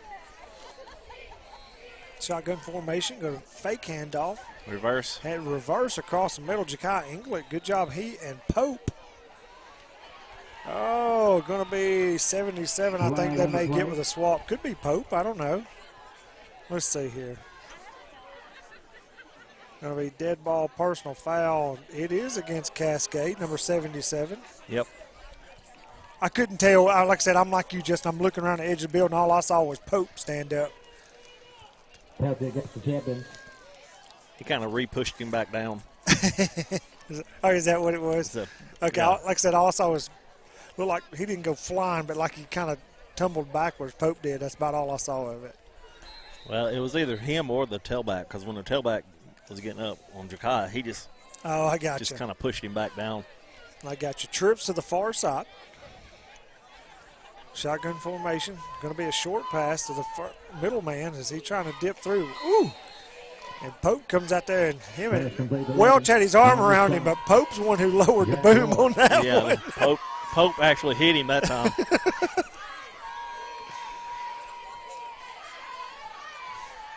Third and goal from the 21. So. Third down and, third and goal. You're right. I mean, they can look pass right now. Yeah. Don't leave them wide open. Know where the goal line is. Quarterback keeper, holding. They got numbers out here on the outside. Here we got him. Hold on to him. Ball's out. And we've got it. Who is that on it, Justin? Can you see? Mason. Traglia stripped it, and Mason recovered it. Recovered by Loretto. We are deep, though. I mean, there's a long way to go, but turnover right there. No points on the board for Cascade. And that's smart of our boys when they're standing up, still trying to fight. Go ahead and rip it. Rip it out. Strip it. Let's see what we dial up right here on offense. 4 minutes, 36 seconds left in the third quarter as the Mustangs do trail 13-6 right here. Shotgun formation, handing off Porter, trying to get it on the top side. Cuts back, finds a crease. Going to get a good positive gain. I think he's up to about the 15, maybe the 16. Porter on the carry.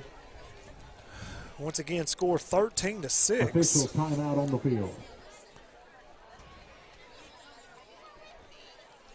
I think we got a timeout. Oh, we got an injured player. Who's that down for us, Justin? I can't tell. Is this us and them? Yeah. There's one on either side. All right, while we have an injury timeout, we're going to take a quick break. You're watching Mustangs football on the X Sports Network.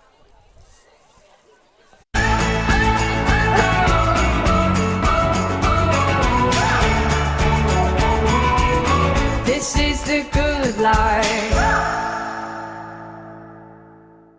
I'm Mike Keith. Let Elliott Johnson Insurance find the auto owner's policy that makes a difference in your life. Call Elliott Johnson Insurance at one of their 3 locations, Florence, Loretto, and Lawrenceburg. Elliott Johnson Insurance, moving forward for our clients every day.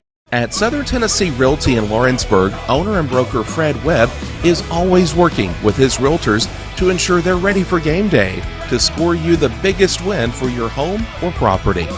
From being the best trained to knowing the land or home they're selling, the crew at your local United Country office is ready to give you their all. Whether you're looking to buy or sell, turn to Southern Tennessee Realty today and let them put... Welcome back to Cascade. Pope Yes. was the injured player as Porter's trying to get around the outside. And He's still on his feet running down through here. There is a flag thrown in the area of where holding could be. As Pope was the injured player, as he got up and ran off on his own power, it is going to be holding against Loretto. I thought Porter was going to break that one there for just a second. Yeah, they kind of tripped him up right there at the last. That's going to back the Mustangs up. Porter kind of gingerly hobbling around.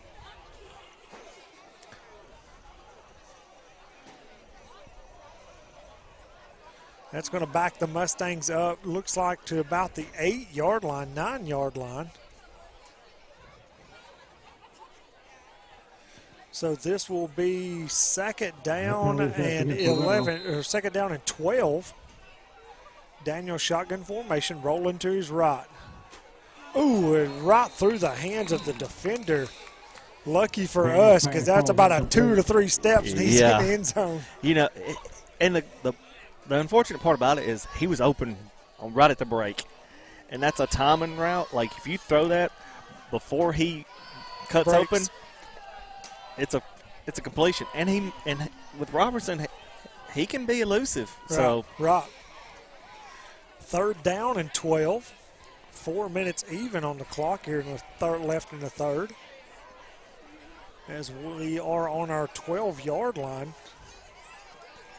We throw one high and far down the sideline as they're battling for it. And Seymour goes up and catches it as he boxes him out. Everybody leave everybody else alone and run down the field and score. Clint Seymour, touchdown, Loretto Mustangs. I'm scanning the field for... We do have one. We do have a flag.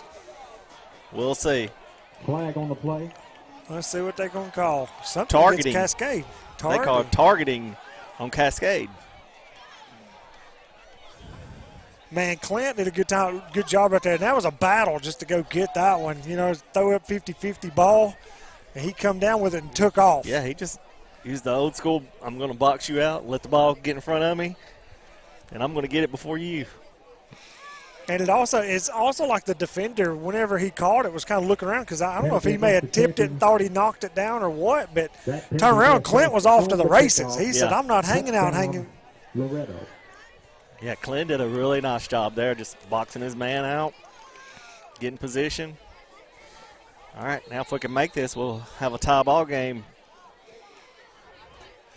Snap kick is up, and it is through the uprights for the extra point is good. That ties the score at 13. 3 minutes, 44 seconds left in the third quarter. You're watching Mustangs football on the X Sports Network. At Southern Tennessee Realty in Lawrenceburg, owner and broker Fred Webb is always working with his realtors to ensure they're ready for game day to score you the biggest win for your home or property.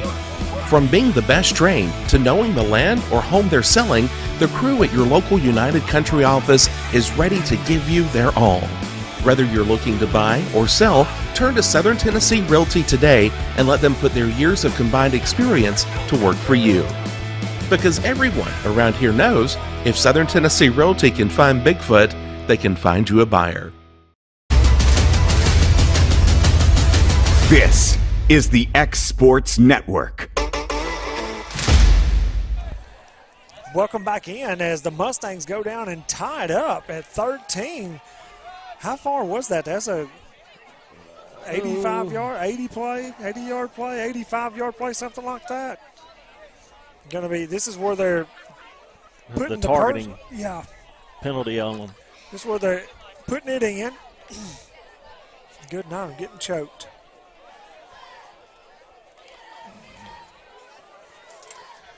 So that's going to move us on up to the Cascade 45-yard line. Should be able to pin them back deep. I'm assuming we try to kick it to somewhere like the corner area. right here. I don't know. Who knows? Kick a high poocher. Just kick it high and about to the 2. Or to the... High is the... Maybe he's got his Pro V football out there, and he can just check it up on about the 2-yard line. He's trying to kick it through the uprights. It's out the back of the end zone.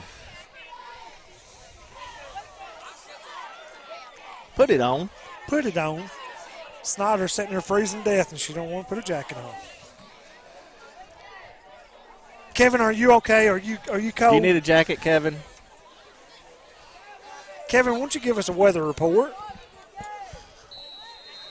It's going to be chilly. Kevin just looks at me like, no. Anyways, 3 minutes, 44 seconds left in the third quarter as the Mustangs tied up, and Cascade takes over on their 20-yard line. I'm sure they're looking to do something right here. Of course they always are. They hand it off to the running back around the left-hand side. He's got some room, missed tackle. As here's a gang of Mustangs wrapped him up and brought him down, but not before he gained a good 7 yards. Yeah, the outside edge just didn't get contained on that particular run. I don't know what happened on that one. They ran it to that weak side, which is a little different than what they've been doing. Yeah, there's a little bit of different direction right there on that one. Every time I see that kid throw that ball up or whatever that is, I think it's a flag. Yeah, that's soccer ball they're playing over there. Shotgun formation, man in motion. They're going to hand it off on the inside as he's got room as he cuts back across the field. Still getting positive yardage, going to cross the 35 to the 36. That'll be a first down for Cascade. On the stop, Mason Tidwell. First down. H.B. Cowan, first down for the Cascade. A first down, Cascade.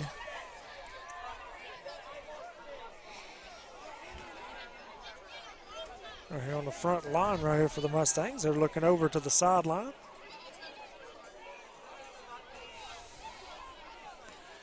Running back first man through. Pope gets him as Mason Tidwell comes in and tries to clean it up. Going to get a gain of about 5 yards, maybe 6. They're just playing man football right now. Yeah. Let's see. Looks like number 74, Ethan Allsteele coming in. Yeah, that was a 91-yard touchdown reception. 91. I knew they were way down there. Yeah, because that penalty. Yeah, that's right. I knew they were way down there. It's just hard to see from right here how far down there they are. Second down, 4th down. Second down and 4. Going to hand it off to the running back. Cuts over to this right-hand side as Jack Welch comes in. And grabs him high and drags him down. That's like one of those old school tackles from the 60s. We see him come in and they just kind of clothesline him. That's almost kind of how that looked like. Grant Tidwell back onto the field.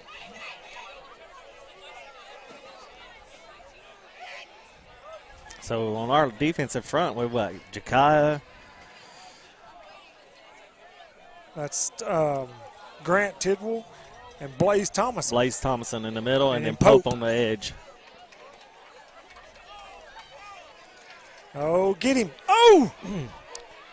Good job. I think that's a loss. I think that's number 38. That's Preston Way.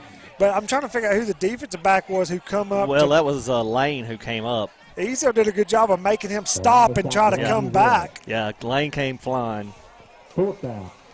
Preston Way stepped up to wrap him up, and then there was a host of everybody else to bring him down for a loss on a play. That's a good defensive play right there for the Mustangs. 77 for them's a big kid.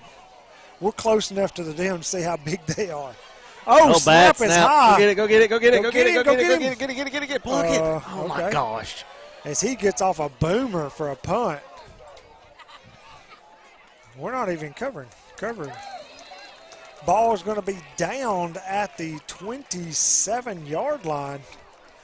First down and 10 for the Mustangs. Yeah, that punter did a really nice, and he's also their wide receiver, but he did a really nice job recovering that ball and just getting it off. And unfortunately, he got a good kick out of it. Well, it didn't even look like a rugby style. It actually was spiraling. It was one of those desperations, get rid of it before they tackle me kicks, and he mashed it. All right, shotgun formation.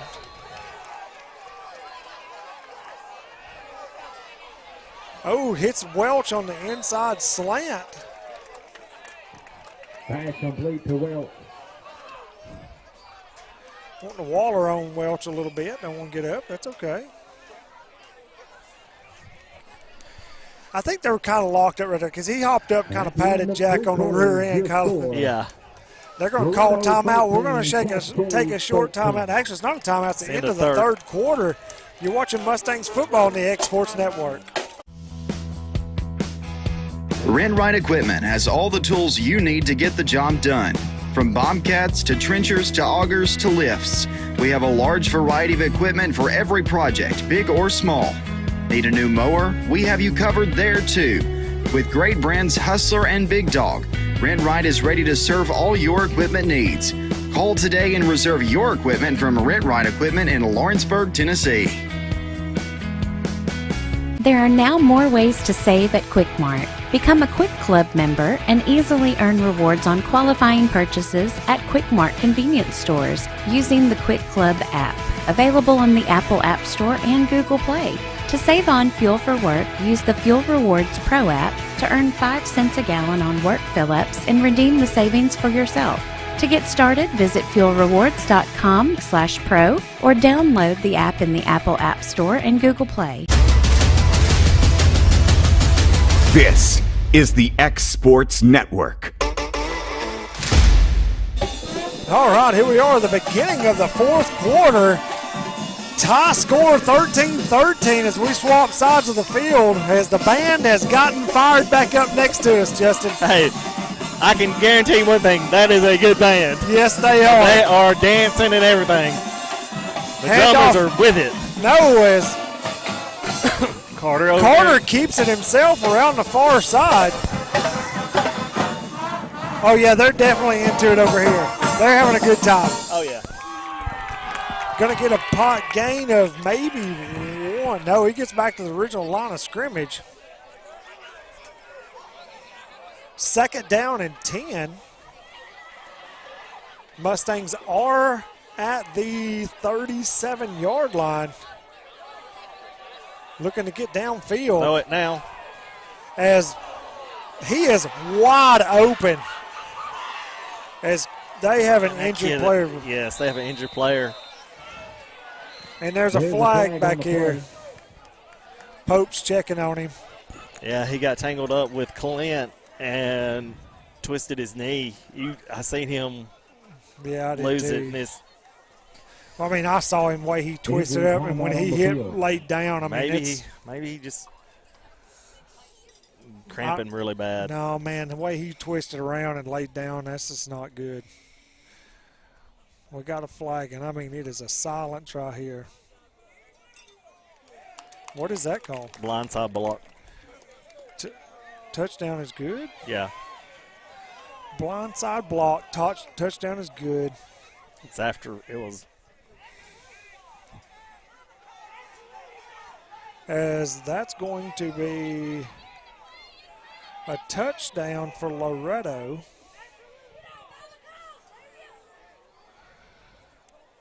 As there's a lot of confusion right now going on. I tell you what, Justin, let's take a short time out. You're watching Mustangs football on X Sports Network. Whether you're looking to spruce up the interior or exterior of your home or business, trust Lawrenceburg Glass to provide a one-of-a-kind product. From windows to mirrors, shower doors, custom framing, storefront installations, and everything in between, Lawrenceburg Glass takes pride in our quality craftsmanship and strong attention to detail. With us, your customer experience always exceeds expectations. We're reliable, on time, and we deliver stunning results. Lawrenceburg Glass. Our passion is reflected in our work. Being raised in Tennessee, we believe in the importance of family and community.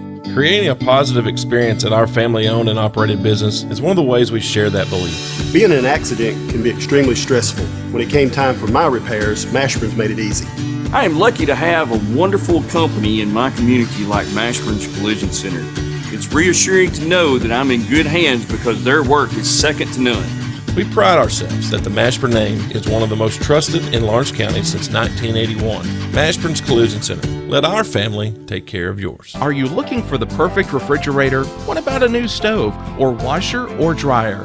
It only makes sense to shop at the one place that specializes in appliances, top to bottom, big or small. And that's Kelly Appliance in Lawrenceburg.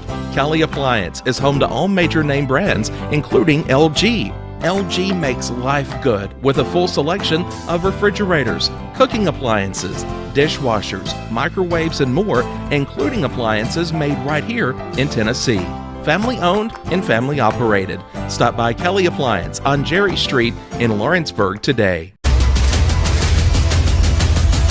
This is the X Sports Network. Welcome back to Cascade. A little bit of scary moment right there on the field as the defensive back kind of went down. And like we were talking about during break right there, the way he went down and grabbed his leg, I thought he had done something knees-wise, like a bad injury. But, I mean, obviously it wasn't that bad because he had run off the field and he's fine. But it was a – looks like a cramp. Yeah, touchdown Mustangs, and they're saying it was a blindside block after the score. As they come in, extra point attempt is good. That's going to take the lead. Mustangs finally get the first lead of the night, 20-13 with 11 minutes, 37 seconds left in this contest. Can you hear me, Justin? No. I can hear you because I got this off. Well, no, I mean, all of a sudden my volume in my headset went way up. I love it. I can't hear nothing. Anyways, to the much displeasure of the Cascade fans, that was a touchdown after, like I said, they said that the blindside block happened after the score. Yes. Okay. From what, and they probably could have called it targeting too. I know. I mean, like the cameras aren't going to show it because they were following the ball, but literally one of our guys just cracked back. Right. And Clint's in the end zone down there celebrating, and they probably had some tussles and had some words earlier. That's probably what it boiled down to. But you gotta know that we're doing something right here. The play's way away from me. Stop. Be disciplined right here. On the kickoff. Now, this blindside block is being added to right here at the kickoff. So we'll be kicking off at the 25-yard line, just the opposite of what we did last go-round. Yeah, he needs to kick it as far as he can. Yeah. That's possible. Just give it all you got in it right here, buddy. And we can't lose contain right here. We have to stay in our lanes and then corralling. Oh, yeah. Send back up to kick it. Kicks a line drive. He does kick. He gets a lot of leg in that one. Stay in bounds. Stay in bounds. Oh, and it doesn't. But with that said, hey, he ran back and kicked that one. Kicked a good hard line drive. They'll get the ball at the 35. Is that right, Justin? I think so. That's where Cascade will take over. 11 minutes, 37 seconds left in this game as Mustangs take their first lead of the night. They're opting to re-kick. Which is probably the smart thing. I mean, they're going to kick it now from the, Lord have mercy, how far back are they? The 20. They're pushing him back more, taking the penalty. Yep. Just 5 more yards. Well, he must feel like he's got the opportunity to get, they had a good run back earlier. He feels like, I guess they can do better.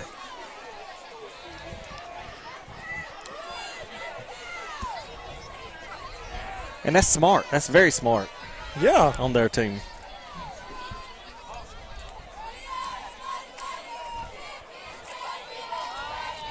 See what we're going on. All right, Simbeck, 10 her up.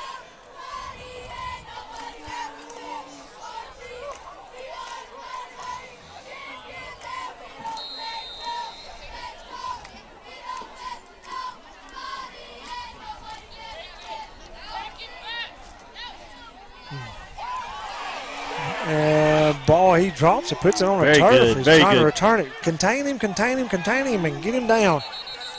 Good job right there, Andrew Riley. Dixon on the return.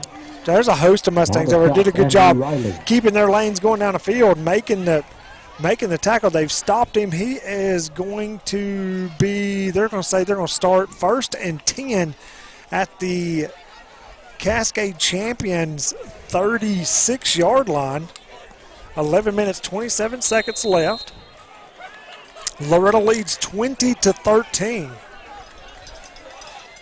Yeah, and Cascade, they play probably 5 seconds through the whistle every play, and that's probably what that last penalty came from.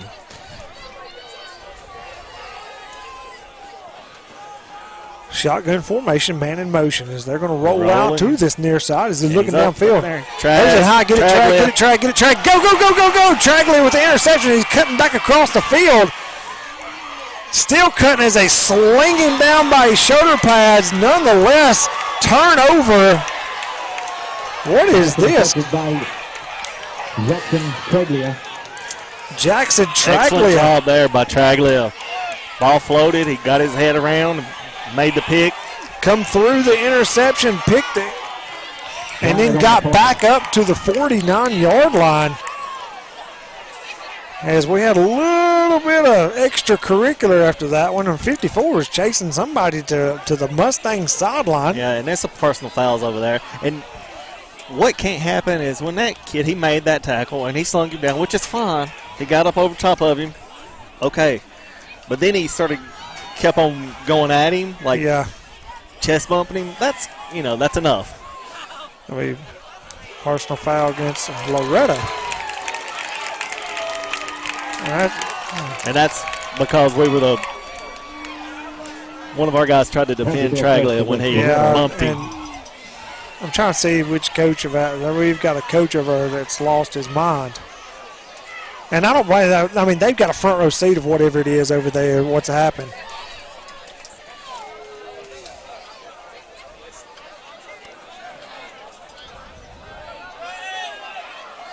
See what they're over. They're going to back them up. Hey, either way around, backing them up, Loretto has the ball. It's a turnover no matter what. Yeah, just not as good as field position, but, right now we just got to keep getting positive yards. We can't get backed up. We can't have a turnover. Those are things we can't do. Right. So now the Mustangs are going to take over 1st down and 10. I'm still looking for a football. They're just kind of getting in the general area. Going to be at the 34-yard line. The Mustangs' 34-yard line. And they do sound like a train over here.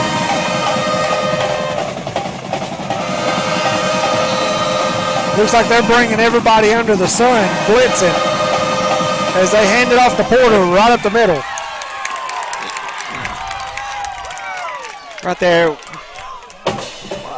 we need to have an audible to where we can audible out of that. When you see the whole team blitzing, they knew we were going to run the ball. Yeah, I mean, they had everybody up there getting ready to blitz. The whole Jesse Brown. Everybody but the two isolated men down here. Yeah. Jesse Brown slow to get up.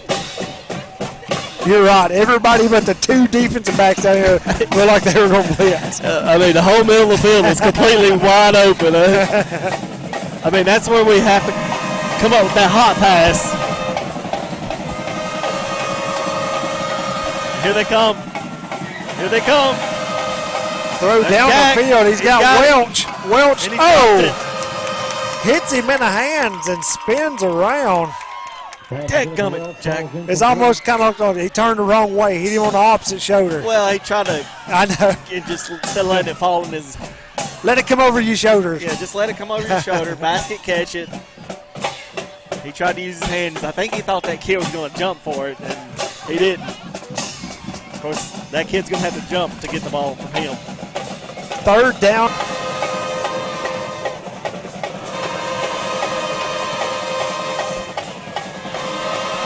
As Daniels is trying to get away from him, he's got a man wide open downfield. He sets his feet, and and hits the defender in the back of the shoulder pads.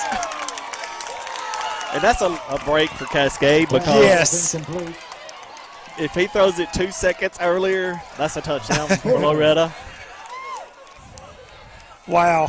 That's a huge break for Cascade because that was it Seymour? No, that was Robertson. Jackson had 5 or 6 steps on him, but Carter was trying to get away from the defender right here, and by the time he was able to get his feet set to throw it, it's just a little bit too late. Punt team on.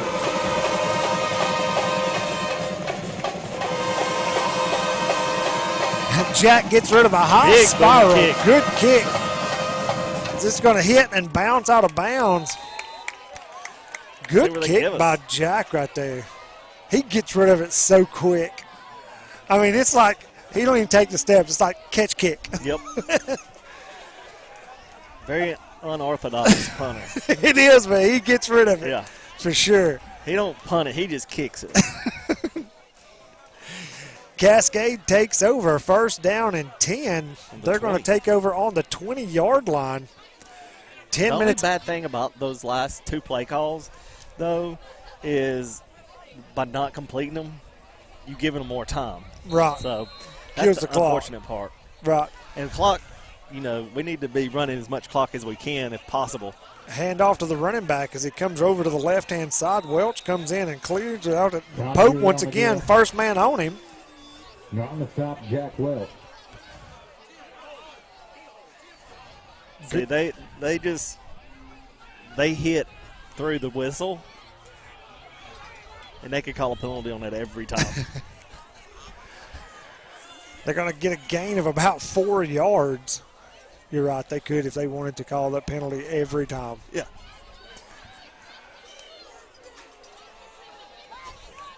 Second down and 6. Clock is running. Man in motion, everybody shifts. Quarterback keeps it, finds a hole in the middle. Pope on the tackle. Going to get up to the 29-yard line. Not in the stop, Connor Pope. I wonder how many tackles Pope has right now. I don't know. They've said his name a bunch on the intercom. I know They've said that. it a bunch over the intercom. Him, Welch, Mason, and Branton Snyder. Yeah. Which we don't want Branton making the tackles. Shotgun formation. They're going to fake it. Quarterback going to take it himself. Makes the first man miss as he's still on his feet. That was Welch trying to come around that left-hand side. Byron Dixon on the keeper. And Welch coming around that left-hand side made him try to cut back. Somebody else come up in the middle and he bubbled out again. Going to be a gain of nothing. Going to be 4th down and 1. It's a little chippy out there. Yeah. Well, as I'm paying more attention, it's going to get chippier and chippier because they're blocking us past the whistle. So we're kind of standing, and we're getting hit in the side. Oh, and we stuffed the hole. At But that moment. he's battling through. He's still on his feet, still running. And he fumbles. And he Should be fumbles all right there. Are they going to say he's down because this guy's waving his arms? Let's see. Oh, it's Jakai's down. I think they're going to say he was down. Yeah. I don't know about that one. So if you don't blow the whistle on that initial snack up right there where he was held for 2 seconds, then you can't blow the whistle there. Right. I mean, it's just let it play through. Either blow it or not. Make up your mind, but be consistent on which one you're going to do. Because he was stacked up for 2 seconds, and pretty much everybody was stopped. Going to be reversed. Ball is on the ground this time. And that is Jack Welch. Is that Jack Welch? Branton recovered it. It is Branton Snyder. I mean, that ball was on the ground, seemed like for a long time right there. And I don't know who that was that come up and hit that running back, but he hit him on that reverse right there. I think it was Jakiah. I'm not for sure. Soon as they were trying to make that handoff on that reverse, I mean, that's when they made contact, and that ball squirted out. And everybody was they didn't know because they were doing their jobs. And then Snyder was like, hey, there's a football. I think I'll jump on it. That's a huge break for us. Yes. All right. See if we can add to our lead, get a little bit of comfort right here. Just run. Daniels rolling to the left. He's straight running it this Physical. go-round. Gets out of bounds. Don't go out of bounds. We need the time to run right here. Gets up to the 41-yard line. 42-yard line. Yeah, Justin, I'm with you, but you got to stay in bounds right there. We've got to run some clock. Excellent job of the run. It's just get down, slide, whatever. Just don't go out of bounds. Keep the clock running. Shotgun formation, handed off to Porter. Porter, nothing doing right here. As there is a flag. That's got to be late contact. I mean, face mask against Cascade. Yeah, I mean, right there, that's completely unnecessary. Them trying to rip his helmet off just like that. He's down, but that's kind of the stuff that, you know, it's been brought to my attention. They've been doing the whole game, and as you pay attention to it, the whistle blows. They have a little extracurricular every time. Yeah, that's a big 15-yard penalty right there. We really, really need to capitalize right here. Need to capitalize in a big way. Yeah. Clock is running. Handed off to Porter. Porter trying to get around this outside. Going to be holding right here up the middle. I know what that is. Again. Ladies out on the give. Flag on the play. Lawrence County High School leads 14-10 over Tullahoma High School in the fourth quarter. Lawrence County trying to battle for a playoff spot as well. Now that was Lane, wasn't it? Yeah, Lane, he's on the carry right there. Going to be moved back to the 40-yard line. It's going to be first down. I believe it's still first down. And 20. And they have the most exciting band I've ever been 3 feet from. Shotgun formation. Daniels looking down the field. There it He is. hits Good. Welch on the curl route, on the inside curl route as they're battling. He's up in the air. Oh, let's see who gets the ball. Who recovers it? We recovered it. Who's number 50 for us? I mean, he was absolutely hoofing it to get out there to cover that ball. 34-7 Mount Pleasant wins over Summertown. Eric Rawson, when that ball came out, I mean, he was on that, on it. Going to get a gain of 3 yards right there. Second down, 17, 6 minutes, 15 and Jack's seconds. got to hold that ball. Jack can't get manhandled like that. Drop back to pass. Going to throw it over the Good middle hot- to oh, yes. Porter. Porter going to get Good job. down to the, they're going to say he It's going to be a is measurement. We may have our about the second 19. measurement. He's at the 19. This guy over here, I don't think they're going to. Very good. They're going to say he's short a yard. Very good Yeah. play call there. Good play. That's going to give us a cheap 5 yards. Going to be offsides on Cascade.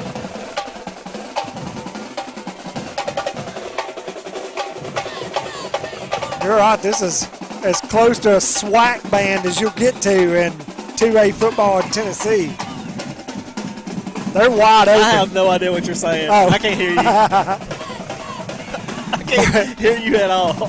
First down and 10 from the 14. Hand off to Porter. Porter trying to bounce it around the outside as he's going to get a gain up to the 10-yard line. I said, Justin, this is probably as close to a SWAC band as you'll get in absolutely. 2A football in Middle Tennessee. Oh, yeah. Hey, they're having a good time. They're dancing and whatnot. And if you can hear them on our mics, they are absolutely getting with it. They are very enthusiastic. And it's impressive. It is impressive. This whole facility has been impressed. I've been impressed extremely. We need stuff like this in Lawrence County, man. This is awesome. Clock is running. 4 minutes, 35 seconds left. Second down and 7. Ball on the 11. They're going to hand it off to Porter again as he's trying to squirt up the middle. going to be up to, I believe, the 7-yard line. Going to be 3rd down and 3. That's a good, tough run by Porter. I like that. If he can take it, give it to him again, and just go try to run over people. Right now, you're just trying to run over people. Yes. Run the clock down. You're just trying to mow over people. That wind all of a sudden picked up. Yes.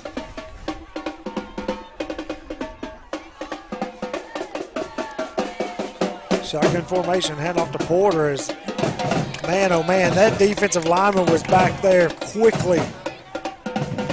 Kick it. Kick the field goal. Yeah. Kick the field goal and get the points. They're going to call a timeout. Let the clock run down. Yeah. Let the clock run as much as they can, then get a timeout. But going back to the play across to the middle, if we would utilize that more consistently, it opens up the rest of the game for you, especially in your passing attack. Porter just slipped out of the backfield, got right behind the linebackers. Well, the linebackers blitzed. Right. So where they were. Where they were supposed to have been. Where they supposed to have been. And they checked up. As soon as the ball got in there, the backers checked up. Justin playing soccer with the ball, with the Dr. Pepper up here. As Loretto calls a timeout, 3 minutes and 7 seconds left into this fourth quarter, as I would almost think that they were going to bring Simbeck on to kick a field goal, because it's not much further than what the an extra point is. From what I can see. And it makes it a 2-score game at that point. That's exactly what it does. And I don't want to jinx it, but our defense has done a fairly good job of containing their offense so far. Yeah. Justin,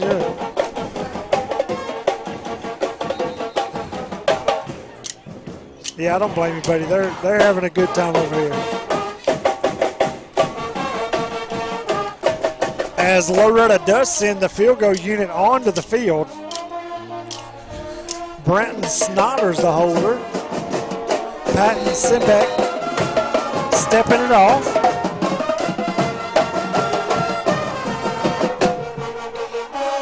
Snap, kick is up, and it is good. And we're good. And he's good. Patton Simbeck is 3 for 3 on the night as he takes the score. Loretto 23, Cascade 13. 10-point game. I'm calling it right now. Tomorrow, 10-point game if Bryce Young plays. Alabama wins. Bryce Young don't play. If Bryce Young don't play, it's going to be a 3-point game either way. Either way. Let's take a short break. We're watching Mustangs football on the X Sports Network. Whether it's popcorn, biscuits, or automotive, you need the right ingredients to achieve the best results. Heritage Automotive is proud to serve our community with a continually growing inventory.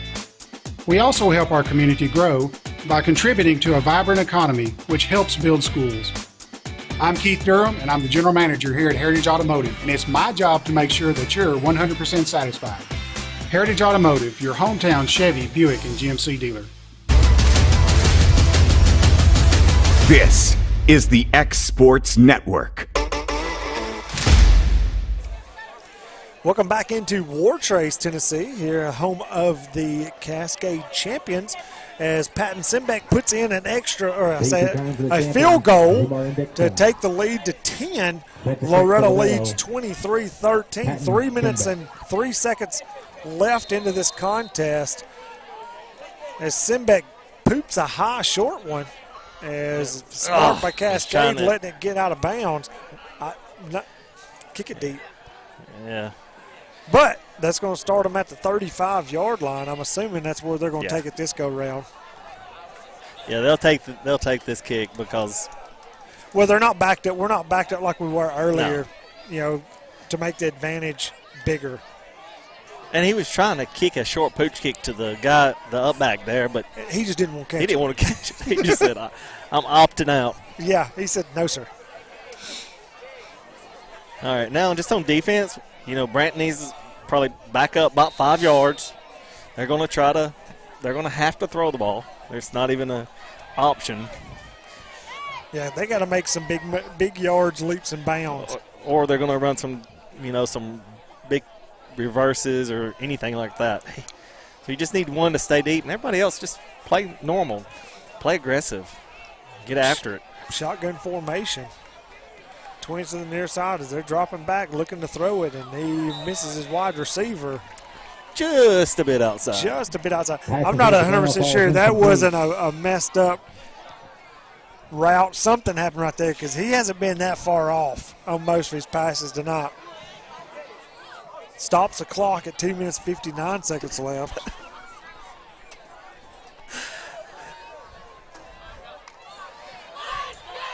I get grief on Twitter and all these places because I'm a Bama fan and then I'm a Tennessee baseball fan, but I'm going to stay a Bama football fan. I can't help it. Quarterback going to rush around us outside. Preston Way, dude, what are you doing? Why do that? He's 2 steps out of bounds and shoves him into the fence. Yeah. Going to give him a free 15 yards right here. Used to you could say, hey, I was here, give them that little love push, but you can't do that anymore. It's almost now to where when you see they're going out of bounds, you got to give them 2 steps. Yeah. You know what I mean? Inbounds.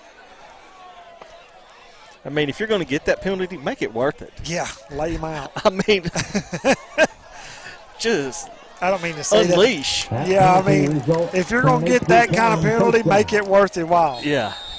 Make it to where at least you get yelled at for a reason. Right.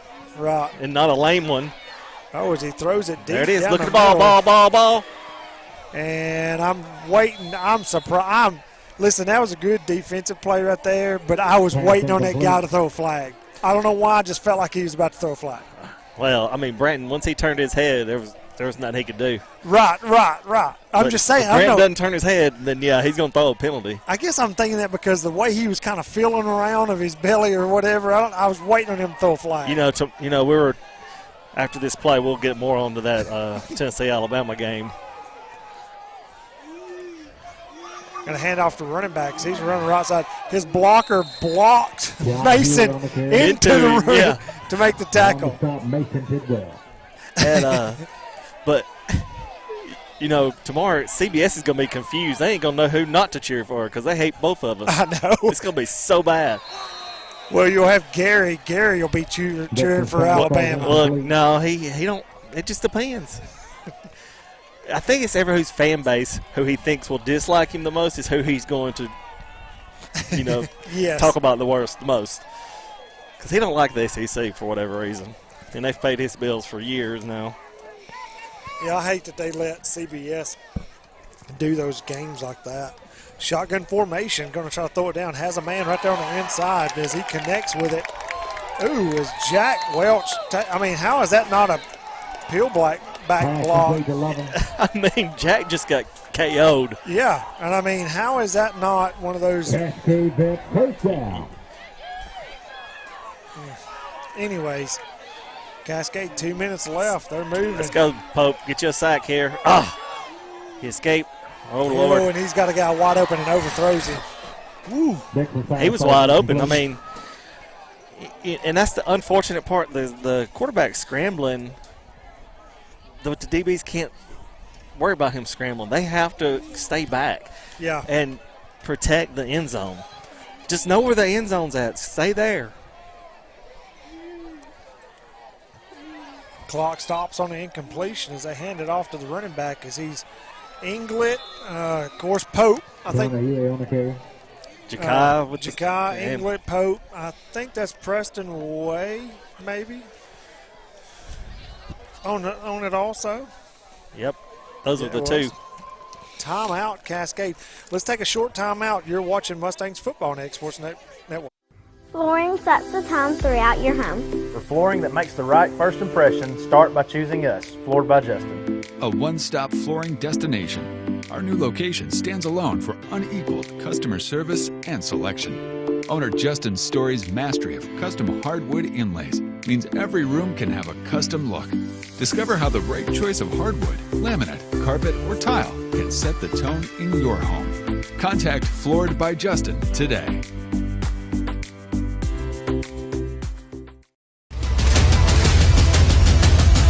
This is the X Sports Network.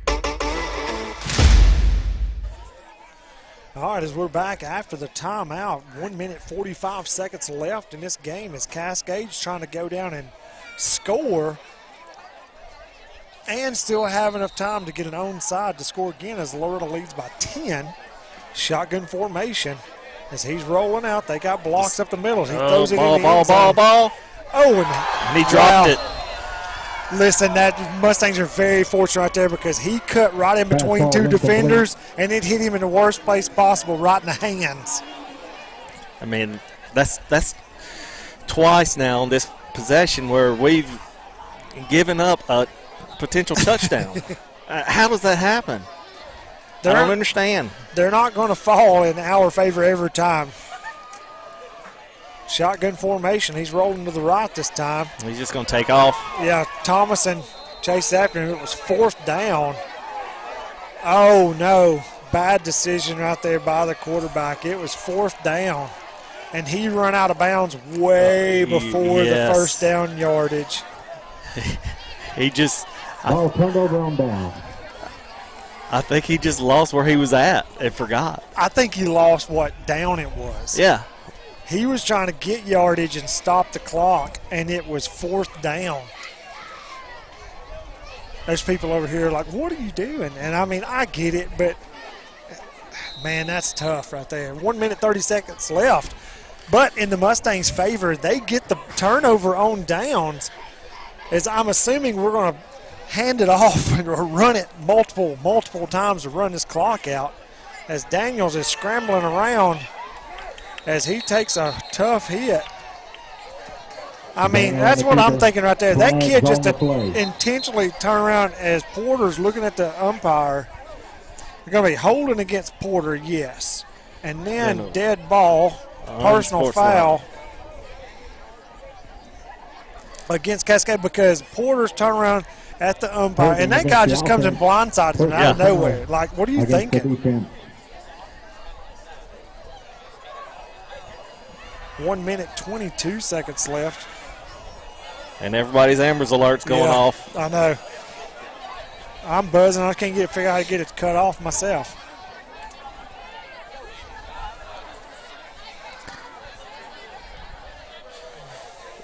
Oh, so are these offsetting? I don't know. I'm not sure what. No, the personal foul will be assessed from the spot of the foul. All right, so it's going to be 1st down and about looks like 8. 7, maybe. 1 minute, 22 seconds left. I'm assuming the clock will start. Yeah, we're going into victory formation to take a knee. Yeah, and it's replay 1st down too, I think.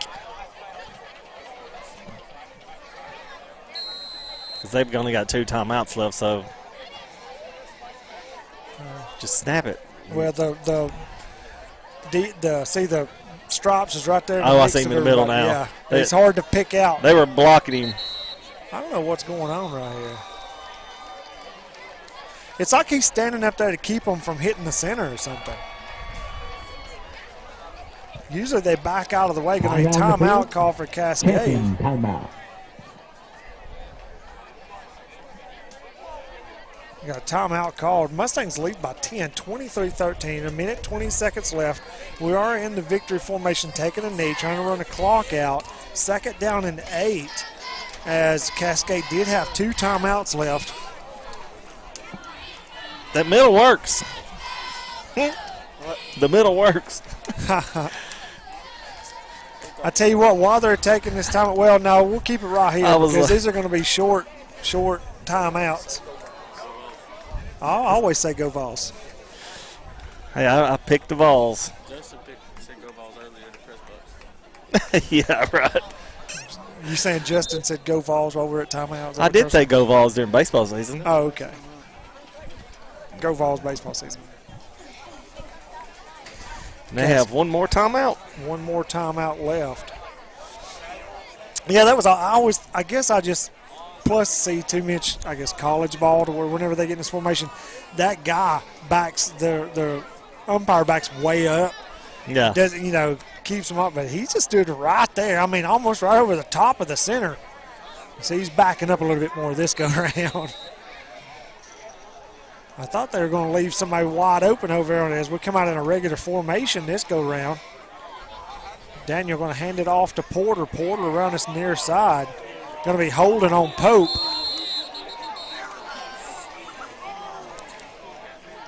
Which will stop the clock. Holding against Loretto. Yeah, stop the clock temporarily. Yeah. Going to back the Mustangs up on the penalty.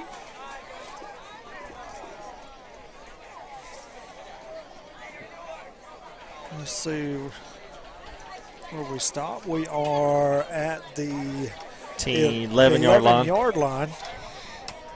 1 minute, 12 seconds left.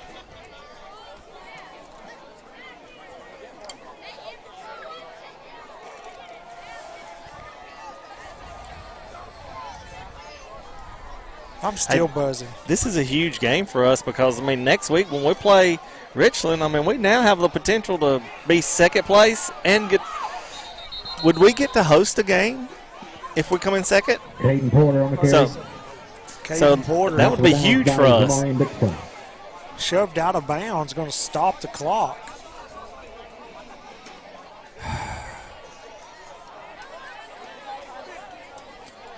This is a massive game for us to win.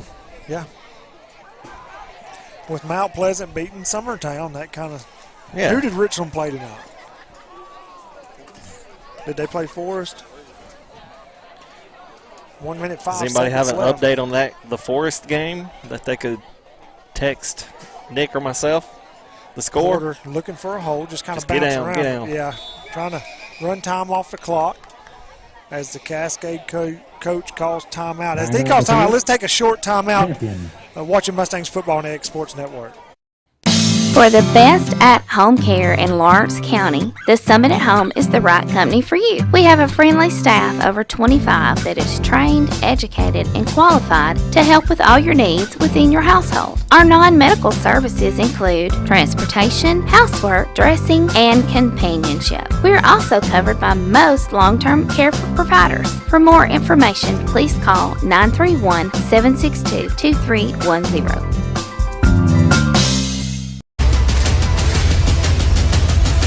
This is the X Sports Network.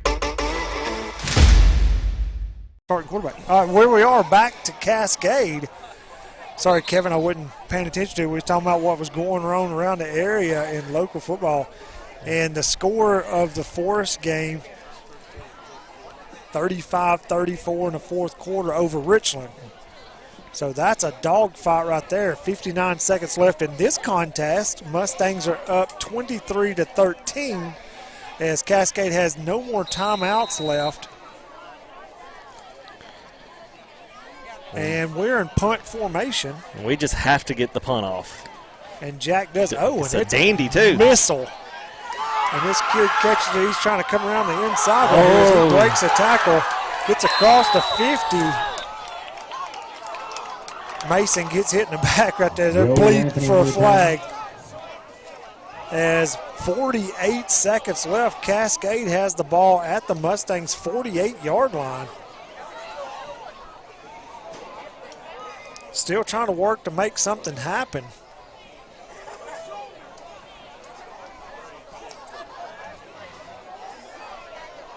Defense is scurrying onto the field as Cascade is ready to snap it. Going to be shotgun formation, twins on both sides. They're going to get a false start right here. Going to get a 5-yard penalty. Flag on the play.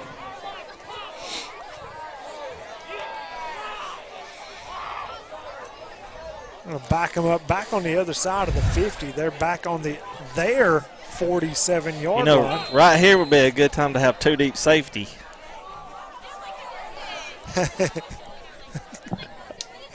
Shotgun formation. They've got to go deep. Side. As he's scrambling. Look at 77. He's just laying on top of Pope. As he throws it down the field, and interception.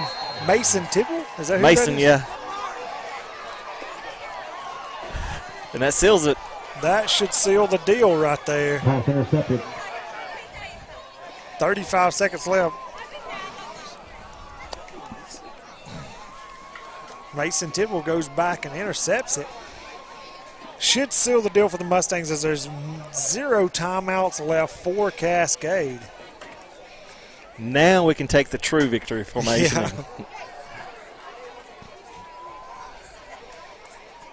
Hey, this is good for them. This was a physical team. Oh, yeah. And we needed to play a physical team and win. And we haven't really done that this year. Any team that's gotten physical with us, we've lost. Right.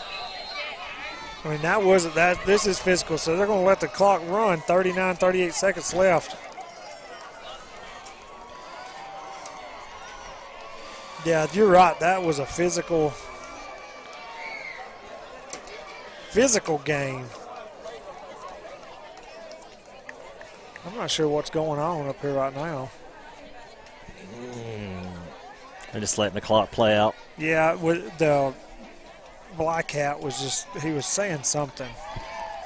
As that's going to end the game as the clock expires. Loretto wins 23-13. We're going to take a short commercial break, and then we're going to come back with stats and wrap it up. Hey, this is Phil Hooper. Get the look you want for your favorite school, church, or business with apparel from HD Ink Screen Printing in Leoma, Tennessee. Got a logo you need embroidered or screen printed? Let HD Ink give you the professional look that sets the bar in today's world. We do fundraisers and custom designed apparel and so much more. Call today, 931-201-2961, or come see us at our new shop located at 26 Ingram Road in Leoma. Remember, HD Ink for the look you want and the look you deserve. Employee Resources Credit Union is an easy solution to banking, offering a personal, simple, yet modern way to bank. When you bank with ERCU, you are a shareholder, meaning you own a piece of the pie. And we make it easy with the convenience of digital banking, with service you won't find at another financial institution, including low to zero fees and incredible rates. We have the technology you need with the personal service you deserve, right here in your own neighborhood. Employee Resources Credit Union, not for profit, for service. Loretto seals the deal with a victory here in Cascade. Loretto 23, Cascade 13. Justin, give us the final stats of the night. All right, Loretto had 55 plays, 306 yards of total offense, time of possession 20 minutes. Rushing attempts, we had 30 rushes for 69 yards. Passing, we were 10 for 25 for 237 yards and 2 TDs. We had one lost fumble for our only turnover. And penalties, we were 10 for 105 yards, so that needs to be cleaned up. And Caden had 21 attempts for 72 yards. Receiving, Clint Seymour had 2 for 154 yards. Wow. Nice average of 77 yards per catch and 2 TDs. Jack had 3 catches for 31 yards. Defensively, Connor Pope had 11 tackles. I think it seems like he had more. He probably had more. Yeah. Because these next 5 people here all had a great night. Yeah. Jack Welch had 9 tackles. Brandon Snyder 7.5. Mason 5.5.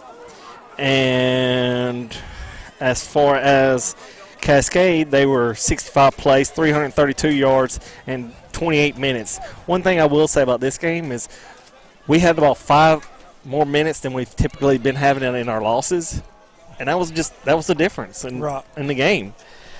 Just us possessing the ball there. They rushed the ball. They had 51 rushing attempts for 254 yards. They were 6 for 14 in passing for 78 yards. They had 1 TD and 2 interceptions, and they had 3 turnovers. And penalties, they were 9 for 100. So, the big takeaway for me is the time of possession. That helped us. And helped our defense, catch their Right. breath a little bit. Right. That 5 extra minutes is huge. Oh, I know, and especially when two of your main defenders are playing both sides of the ball. Oh yeah. Sometimes I know it's one-sided or whatever, but that's a good break for a lot of the other ones to step up and be rested to help cover the slack for those two. Oh yeah, absolutely. All right, well, huge game next week. That's right, huge game next week against Richland at Richland. And the Mustangs can seal the deal for second place in the region, possible home game there for the playoffs, first round. As Kevin Story's on the board. I'm just kidding, Kevin. Kevin Wright on the board. And I'm thanks, Nick Chris Moore, Beckman along with and- Justin Tidwell. Thanks to Chris Beckman and Stevie Mack for the stats on the sideline as we're heading to the house. Thanks for listening in. This is the X Sports Network.